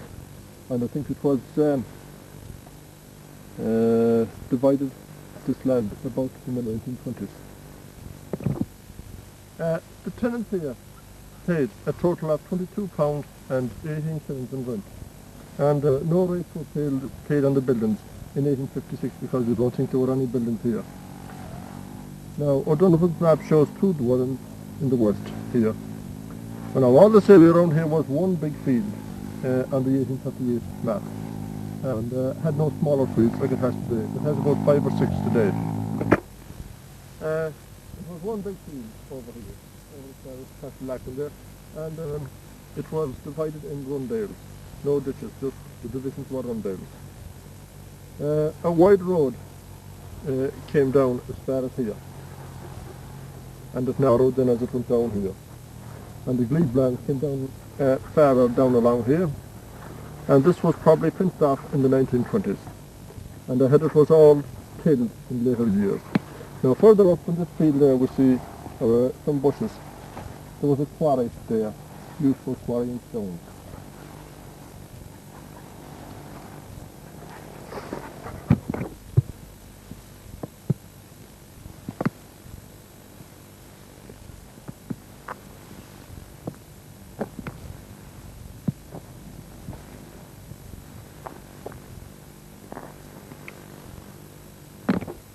Behind me here is the road that they used to call the Mallet because of the high hills there. And the Gleeblands came down this road here as far as here. The Gleeblands ended here. And from here on down it was Keelogs. But inside there, Keelogs Lower. And down as far as the Castle right over here. I was told there was a house inside here somewhere where these thistles were. I don't exactly know who it was or who it belonged to.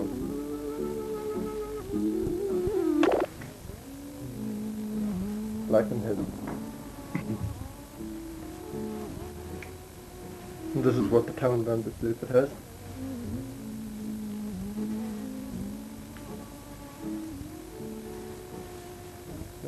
Castle Domain. The road from Connacht way down by the great here, the Leachaden Temple. The river, one of the many rivers that comes through, and the site of where the Lavins lived. And the site, another river runs down here, and one here too.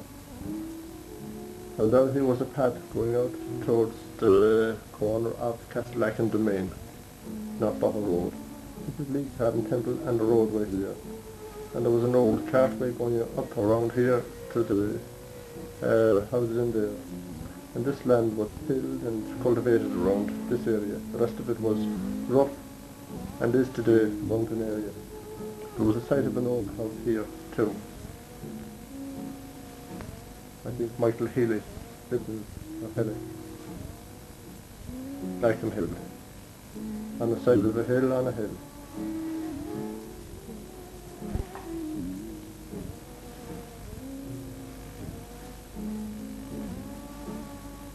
Gazebo. top here is Connaught on the left here. And in the left of that fence there is the townland of Blacken Hill stretching all the way down to the Knockboher Road. This is Lee Cadden Temple now where I'm standing. This is the road here from Connaught down into Lee Cadden Temple, and it goes way down towards the Dale there. And inside this ditch here is the townland of Blacken Hill. And that fence going out there is the other boundary. And this line here is about 400 feet over sea level, where we are here. Inside down in that area down there is the townland of Blacken Hill.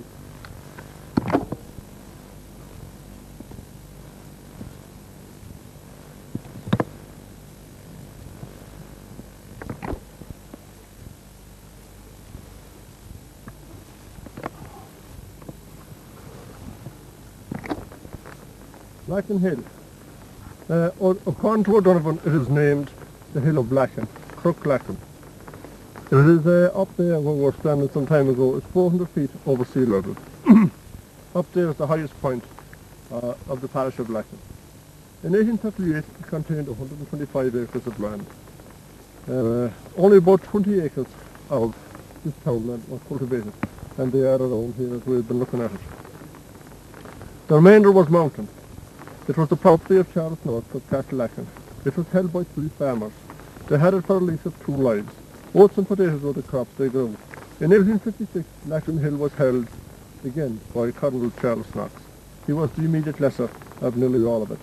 George Headstock was the immediate 4 square foot, on which stood a house or part of a house, and Michael Hilly was the townland occupier of that particular place.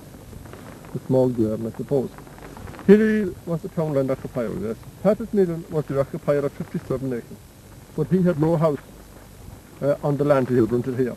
Michael Ladden was the occupier of 51.5 acres of land, on which there was a house. And that's the house back there in the background. In other words, I'm standing on the land of my ancestors here, 150 years ago.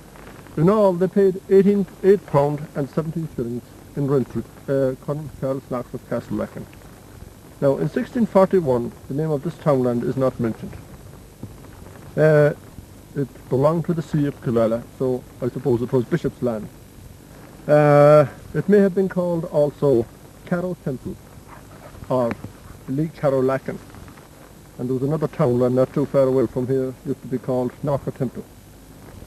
Well, this today is called the townland of Lacken Hill, and nobody at all lives in this townland.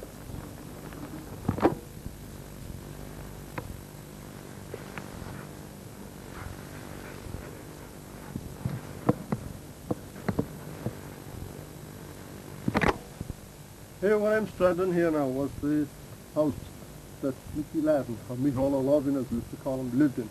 And in here, one of the sheds still remains standing. And there was another one back there. And out here where the dogs were jumping was the way in for the horses and carts, or whatever tractor was going in and out of here. And they went down and out on that road. Now, this Mickey Ladden that was here, he was the gardener for Charles Knox of Castlelacken, and he took care of the gardens, the fruit gardens and whatever vegetable gardens down there. He lived here in the townland of Lacken Hill about 130 years ago, maybe 150 years ago, but definitely 130 years ago. The last living here was about the year 1930. Ladden lived here.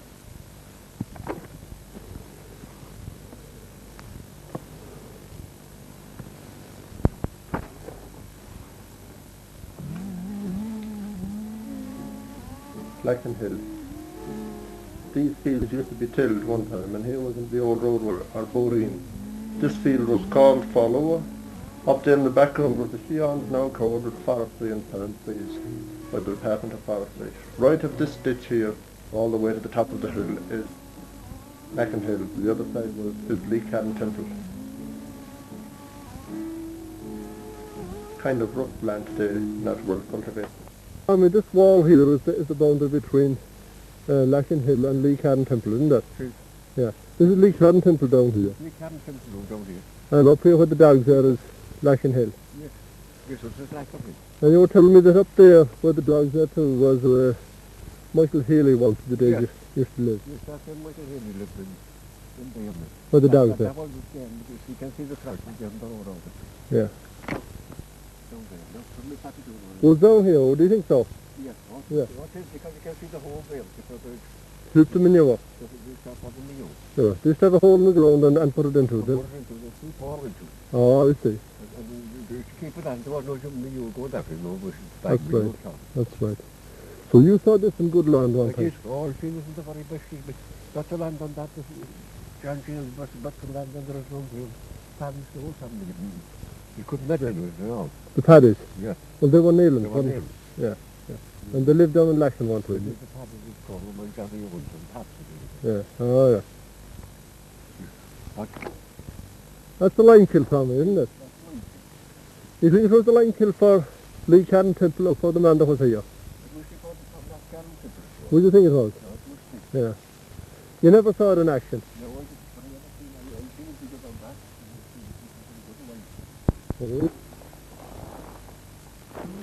Tommy Taha there of Clonalahan at once is completing the townland often giving us some information about the line kill that was here. He said it was that big. And this is the Knockbottle Road on the left, Lackham Hill. All the way back here. Knockbottle Road, left is Lackham Hill. This road here is known as the Knockbottle Road. And then on this side here is Lackham Hill. Lackham Hill townland comes down as far as here. And inside there is the Castlelachen domain over on that side. And the road here is the boundary between the Castlelachen domain and Lacken Hill townland. And up there where the dogs are now was an old well outside, probably servicing the house that was in here, Haley's. And the garden was owned by George H. Stock.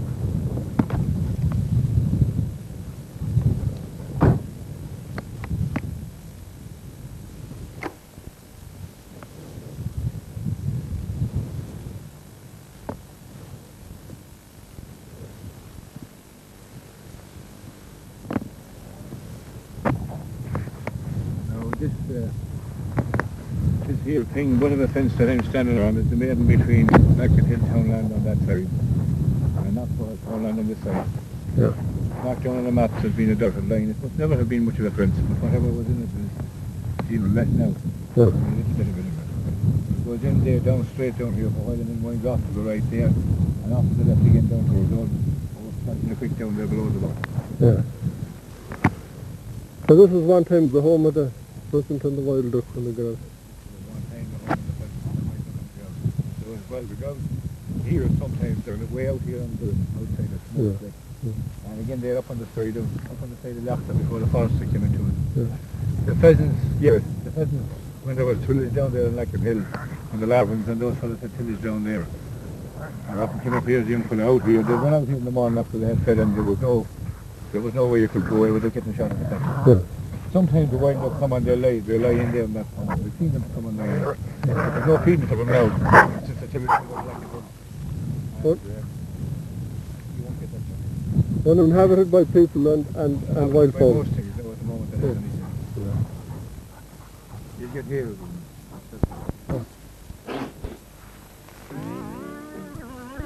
Lee Cadden Temple, the headquarter of the church.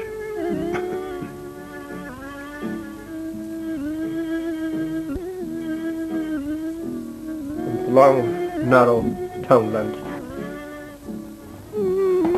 That's the northern boundary. And southern boundary here, a river, Ballinahauna, goes away back to Carrick Shannon. And here was the village of Lacken Hill, but was really the village of Lee Cadden Temple. McDonough's side of the mill,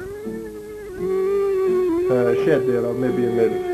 It was either there or at the river. We think it was at the river. Side of Ballinahauna, in Lissadrone. There were 3 or 4 houses here along the old road. Killigary and a castle. And here was a Nealon's field. Oh, I don't know, the Martin Owens or Patsy Owens, one or the other of them. a house there. River there. Another one here. Another one running south. 3, third river. And a fourth one, all coming down from the heights above. The fifth one, yes. And another one here. And this is the site of the McGovern's house, with Anthony and Pat in the far end of the townland, and the site of Lee Cannon Temple. I think maybe the church may have been here. And the old roadway going into Cocktree, what they called it, which became Holmes's, and Pat's and Old Neighbours, and the Rogans. The townland of Lee Cannon Temple was Bishop's land, owned by the Protestant Bishop of Killala.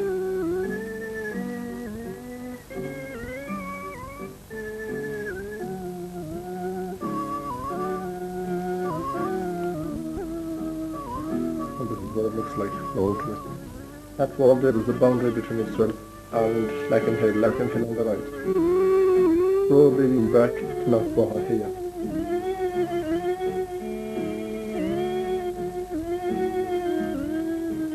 And the wall down there. The stone wall along, you can see here, that crosses the road over to the other side and makes turn over there is the boundary of Lissadrone Temple. Yeah. So behind you, what the car is Larkinhill. Larkinhill behind there, and on the other side over here is the Castle Larkin domain. Right. And this is all Lee Cannon Temple up here. And the village of Lee Cannon Temple is behind it. Right. Behind me is the Lee Cannon Temple village. There's only one house left in now at the moment. And Lee Cannon Temple stretches all the way as far as the bushes you can see over there where the Lee Cannon Temple church was. Yeah. The Lee Cannon Temple. It comes from the Irish words Leath Cathaw and Cample, the half quarter of the temple or church. The old church that gave its name to the townland was situated in the northwest of the townland back there. In 1830 this townland contained almost 274 acres of land. 120 acres of this was bog and uncultivated ground. It belonged to Charles Knox of Castlelakin, and it was Bishop's land. Tenants paid £16 of rent for the whole townland. Both separated were the crops they grew, and there were 8 Roman Catholic farmers living here in 1838. In 1856, according to the Griffith valuation, the immediate lessor was St. George H. Stock. The townland occupiers were Thomas Lavin, while they lived over there in that village. Matthew Lott, maybe he lived there, I'm not sure. John Ford lived over there. Patrick Hurtry, well, he lived back, I think the country lives back here where the bushes are. Michael Coughtry, Martin Neelan.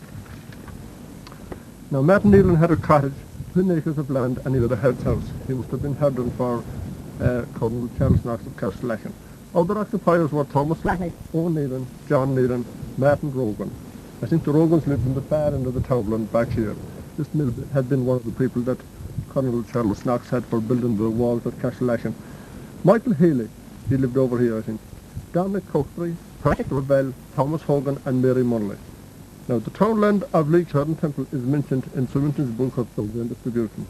It was in existence in 1641, and it belonged to the Bishop of Killala. I presume it was the Protestant Bishop of Killala that had taken over the Catholic church lands from the Catholics by then.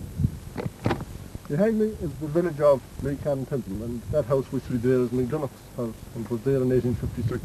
And farther down the fields down this direction, down towards the river, was an old corn mill, which we will go to see now.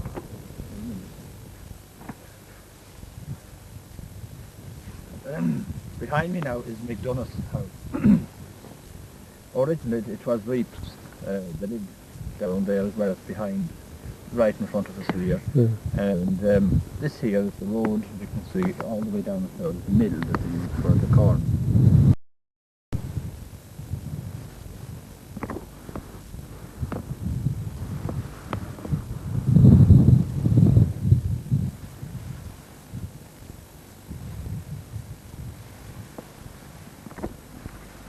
And these bushes here someplace, I am told, is the site of the old mill. May have been more than 150 years old. I had first that it was driven by animal power and that it existed up there. But now I'm told by the people that live here that he heard that it was down by the river here and worked by water power.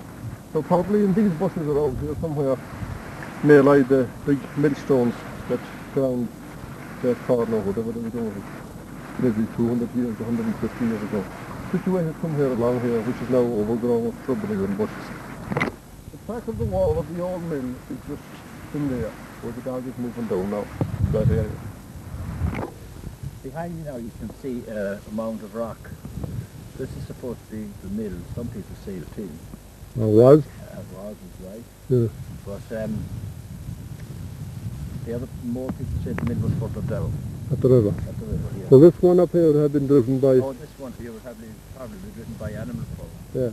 Horses or donkeys or something. Donkeys Yeah. Bring around. Yeah.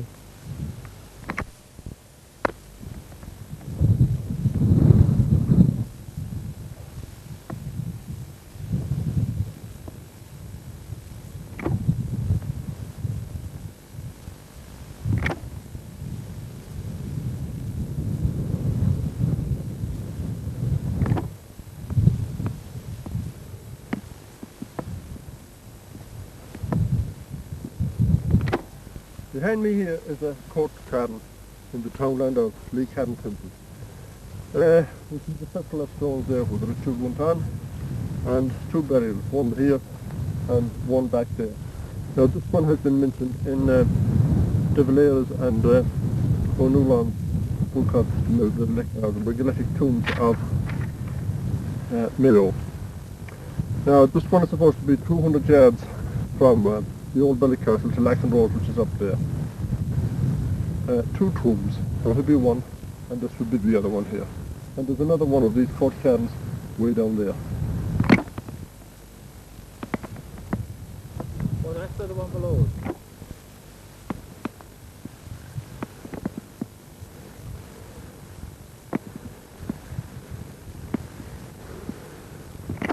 Behind me here is another court cairn.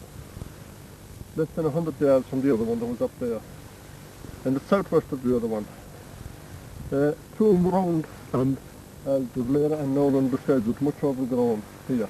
Now down there is the river that separates Lissadrone over there from Lissadrone Temple over here. The name of that old village over there was Ballinahouna. There were 4 or 5 houses in it, and it extended up there too. And the river down there, we can hear the noise of it, we can. Was the boundary between the two townlands. And here was this court garden here.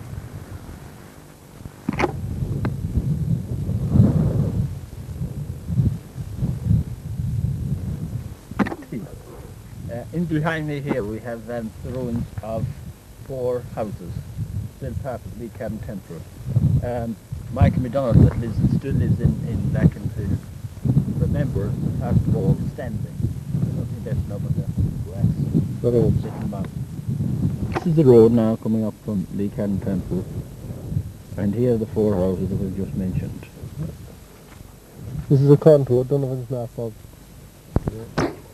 Now this was Peter Woodland, an expert from the programme The Landscapes of Ulster Talking and Court Cairns.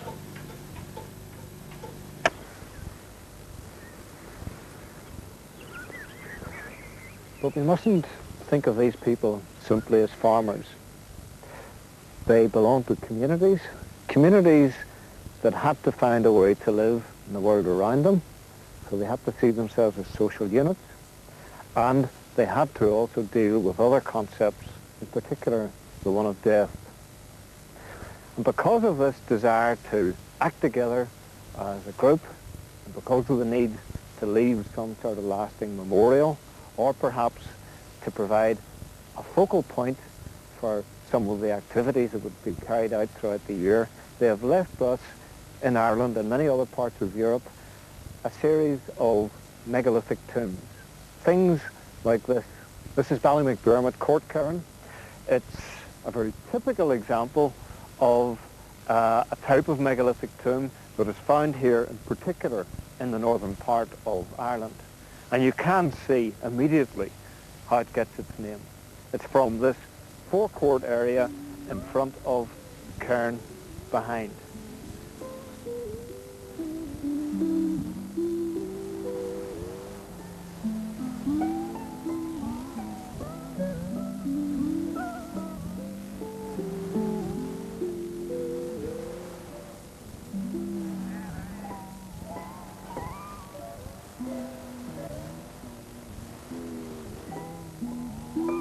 What these courts were used for, we still don't know. It's one of the great enigmas of these tombs.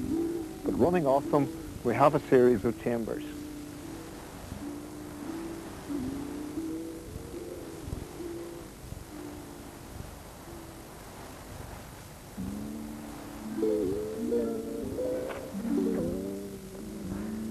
In this instance, you can see that we have 3 large chambers. You can also see where the term megalith, large stones, derives from, comes from the use of these large stones to build the tombs. And originally we would have had several more of these going over the top to form the roof. And it would have been in these chambers that some people were buried. We're not sure how large a proportion of the community. All we can say is some people would have been buried. Some of them cremated, some of them inhumated, sometimes with rituals that in our eyes are rather peculiar, because not all the body would have gone in. These people practiced the process known as disarticulation. In other words, it may have been a couple of generations since somebody died before they found their way into this tomb.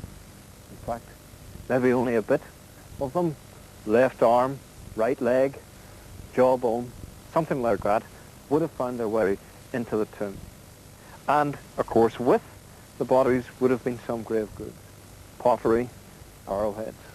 Now, unfortunately, these tombs were so obvious that in the last few centuries, people, antiquarian interest, tended to have a go at them.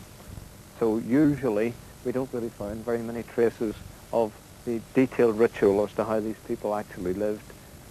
In this case, there were a few bits of pottery, a couple of stone implements, and no traces of any bodies found.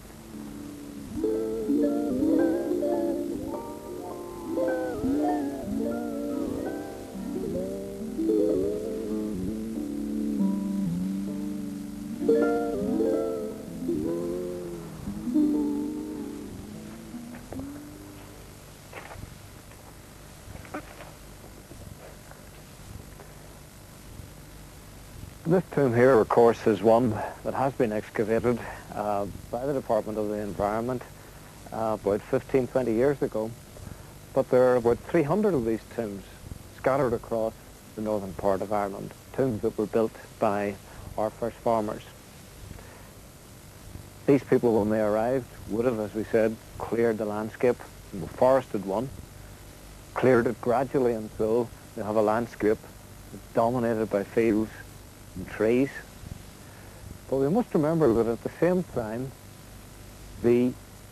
perhaps the changing pattern of vegetation, perhaps the change in climate, and the clearance of the forest may have had a disastrous effect on the environment in certain parts of Ireland, particularly the uplands. This is the development of blanket peats. We must remember that incidental, well-intentioned pollution of the environment is not something that's a product of our generation alone.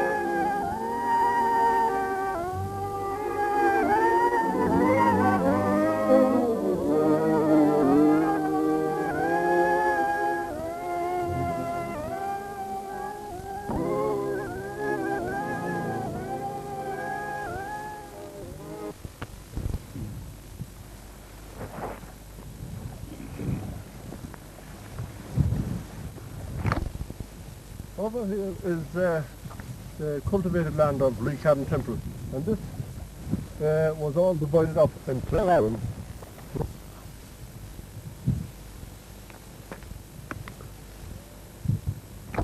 In behind us here is a field about, I don't know how many acres in it now, but Martin Owen lived in it, Martin Neelan.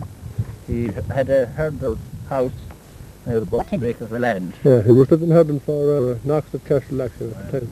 Possibility. Yeah. And we think it was here. Well, in here, with the cattle on now. Yeah. 1856. Yeah.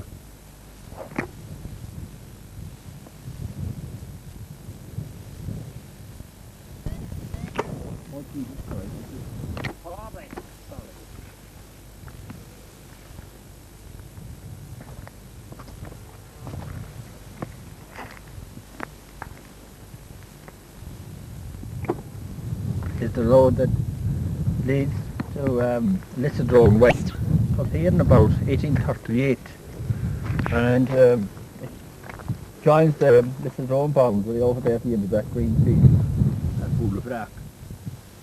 There's another river running down there. Yeah. Lissadrone Temple. Lissadrone Temple.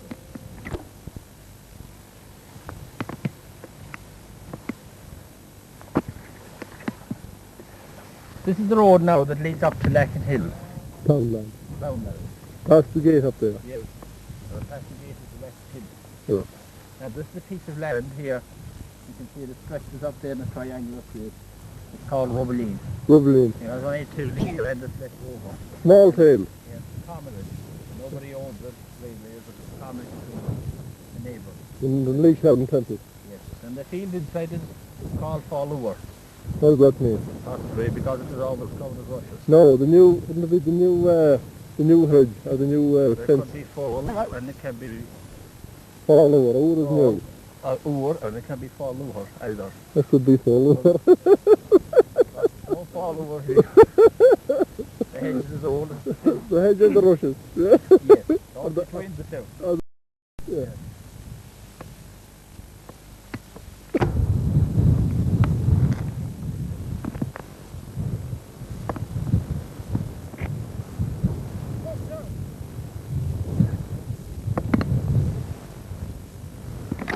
So here are two very old pillars. Built with old wood and stone too. Maybe 150 years old, maybe older.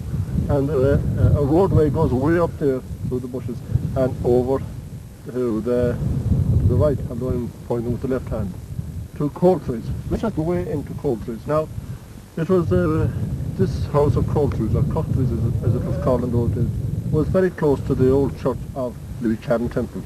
And then some homesman from Paddy Mc Hale, I'm told, came down here and admired one of the Coultry's, and it was called Holmes's from then onwards. And then he left here again and went up to Farah, I believe.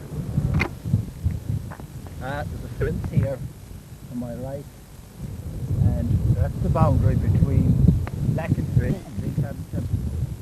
That crosses the road right where I'm standing and over there, and the road that follows way up there by my left. So we're out in the spot where we can see three areas. Three townlands. Three townlands. One is the Tunnefray, where the Mount of Carmel is standing. And behind me is Lissadrone Temple, and on my right is Lacken Hill. Yeah. The fence has been removed. Yeah. That acted as a boundary. Yeah. You can see there. The fact still remains.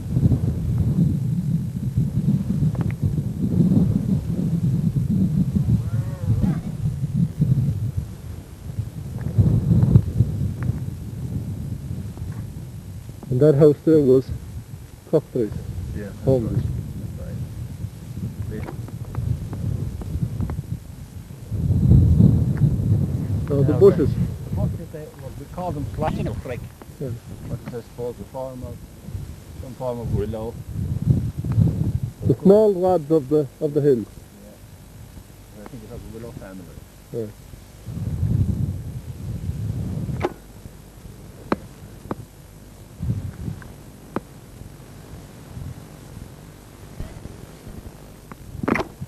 Behind me here now is a small square, map on the map, Lissadrone Temple. Now this is in the far end of the townland, and we think that This is where the old church was that gave the townland its name. The half-quarter of the temple, or the half-quarter of the church. It probably would have been a rough wall and a thatched affair. It probably was here up until 1641, until the Protestant religion took over. Now, Tom, you lived here all your life, didn't you, up there above? That's right. And you were telling me that this old ruins behind you here now, you saw a man living in it one time. Yeah, I did. Who was it? Mick Hale. Mick Lavelle. Brother Tom Linton had lived in later years. Did he? Yeah. Were they from Dundub or were they here all their lives? Well, they were here before them anyway. Was it? They were. Yeah. Now, outside the wall there, There's another brother that went to America. yeah. No, to England. Would it be long since you saw the last living here?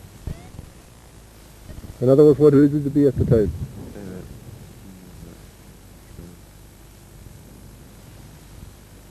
I'd be about 20. About 20, yeah. So it probably was 30 years ago anyhow, wouldn't it? Yeah, yeah. And beyond that wall there is Cunnerford, isn't it? Cunnerford. Yeah, yeah. Oh, that's the old road over there, Tom. That'll be good. The old road, though. Going over to Lee Cadden Temple. The right away over there. You used this road one time, did you? Drawn turf or something, did you? No, I used to go down that road. In from down there? In the cross that way. You never saw carts or anything going up and down the road here, did you? I did. Did you? Yeah. And this here is a right away from there. Right away in there, from Cunner into the cross. Okay, Lee Cadden Temple. Yeah.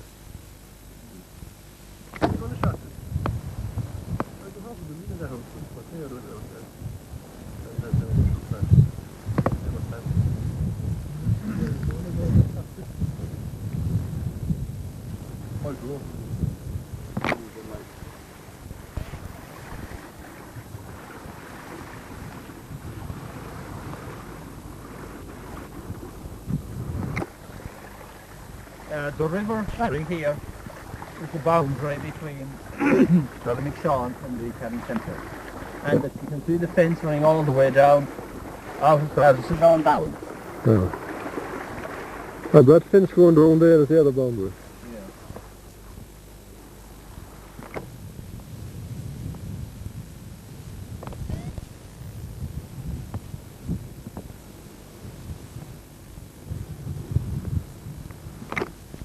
This fence going down here is the other boundary of Lee Cadden Temple. It's the one on the north side and that's the one on the west side. And behind me here we're just looking at the ruins of 2 or 3 old houses, the McGoddens. Anthony McGodden lived here. He taught in the old school over there at Paddy Mc Hale. He was married, I think, to one of the truckeries that lived over in these bushes here beyond the old church. And this is where they lived. And some dreams. He must have been born here, I'd say. And later on they moved from here over to the Carramore Palmer School in Carramore. And eventually they owned the post office there, James Houseman. And he's buried in the Old Kilgary Cemetery, 1928. He was the son of Anthony McGodden that lived here.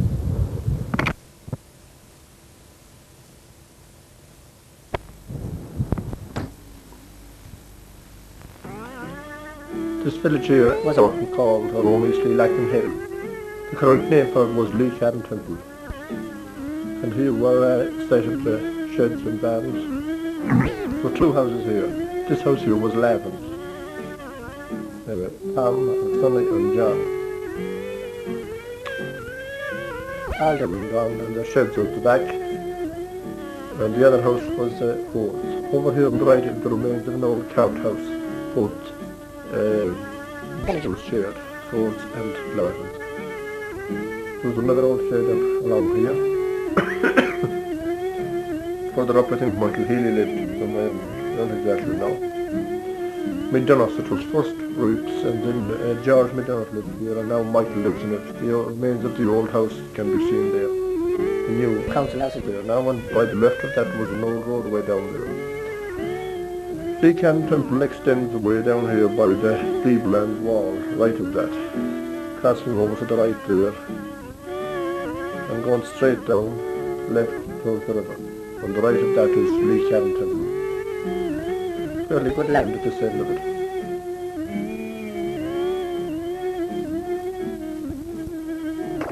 Information on the two court caverns in Lee Can Temple from a survey of the megalithic tombs of Ireland by Rory de Valera and Siobhan Nolan in the year 1964.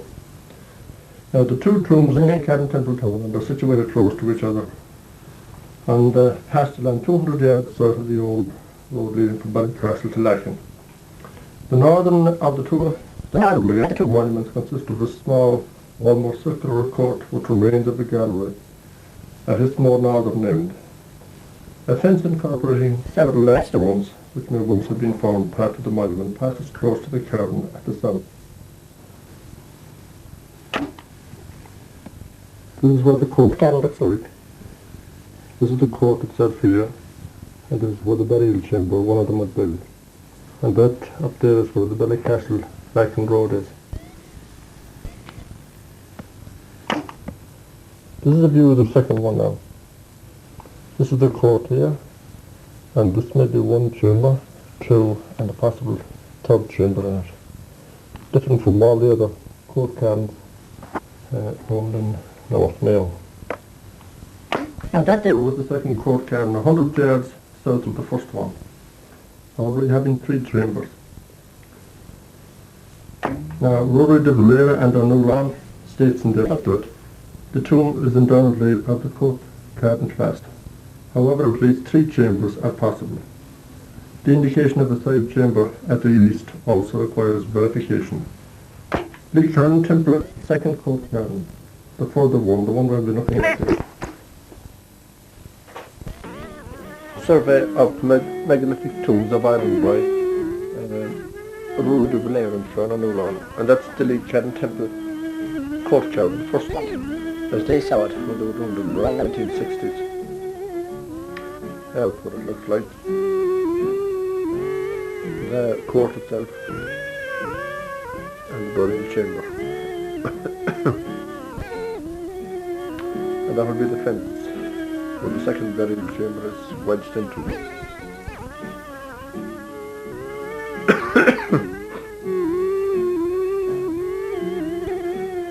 And this is the second one down near Ballynahone. There are rooms down there. Ballynahone would be in there. And that's how it looked. It stood was overgrown with bushes in the 1960s.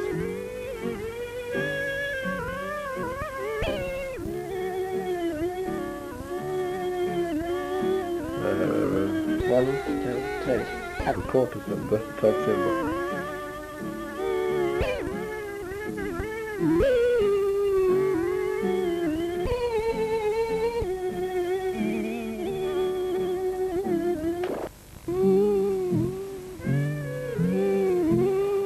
Conopper, the land of firewood.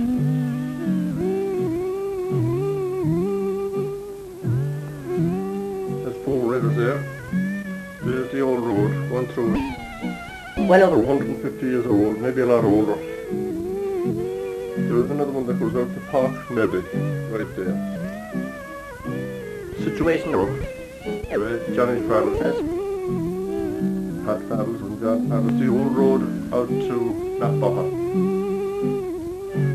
Track in the road, and I don't know where that went through.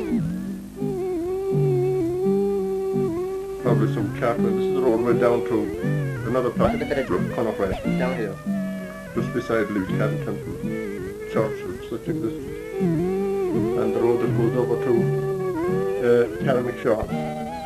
This was the northern boundary there, the river running down there too, all running southwards. The fall is probably that way. And here's the 4th river here.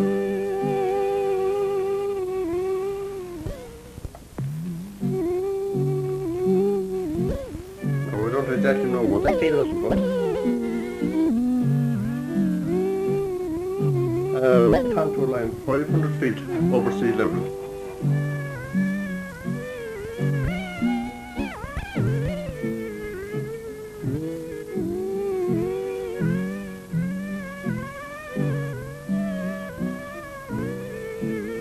Here is the land with the firewood. So Donovan says, and this is how it Rough Lake, or what it looks like next to Brother. We're standing on Patsamore Nayland Hill, Patsamore's Hill, as it was called. Oh, this fence here. Oh, that's the boundary between Lacken Hill and Connaught. It goes back there. Inside that fence there is Lacken Hill, and the other side of it is Connaught. Connaught. Then if you cross the road, we have Lee Cabin Temple and Connaught, and there's a division from right back to those bushes there that separates the two. That's the old packet of fruit. It has been moved. Goes right at them bushes back there. All the way. Yeah. And the distance is The bridge and Well, house. yeah. This hill you're standing on here, Patsamore's Hill. Those Pat Farrell that has died. Yeah. Connaught. And to do is on and so. The map. The spelling of the town is C-O-N-L-C-H-R-I. Connaught. The village is C-O-N-A-G-H-R-I. O'Donovan of 1838 spells it C-O-N-N. A-G-H-R-I. And there are still other spellings of the townland. Now, O'Donovan states that Connaught, as we called it, C-O-N-A-C-R-I, means the land of the firewood.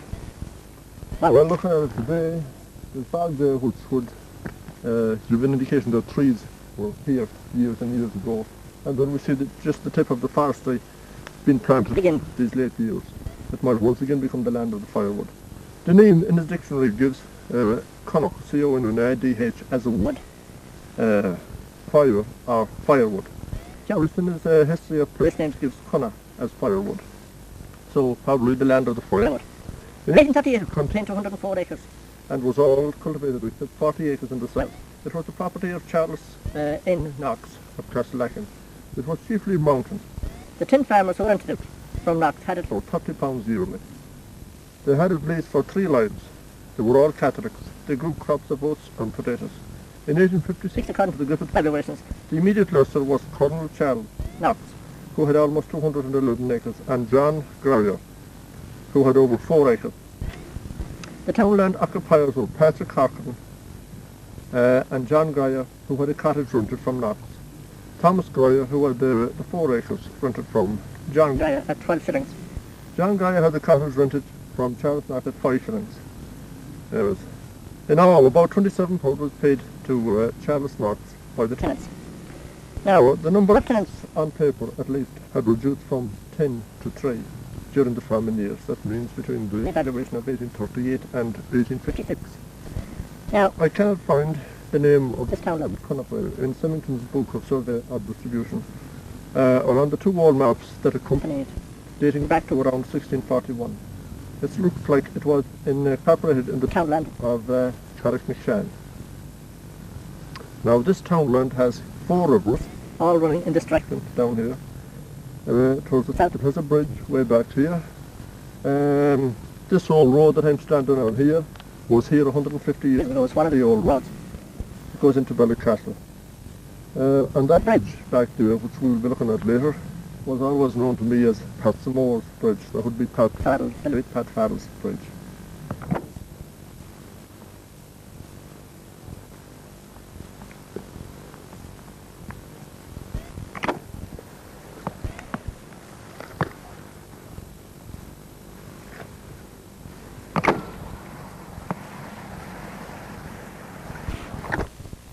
Behind me here is a bridge on this old road, and in the background is the old farmer's house.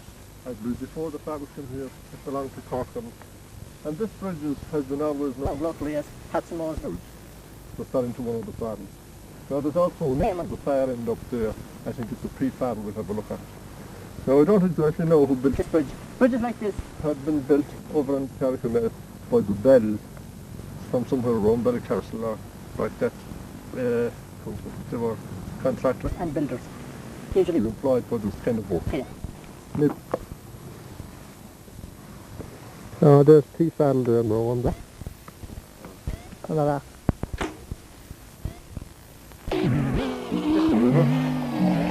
Going down on the bridge.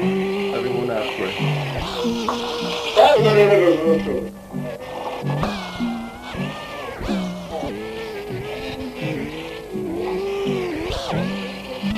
we had to... So from this building were got on the quarry, close by. what they want?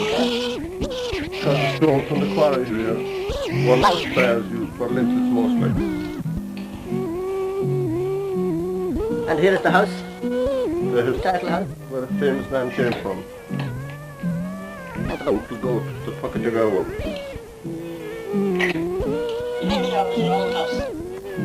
House.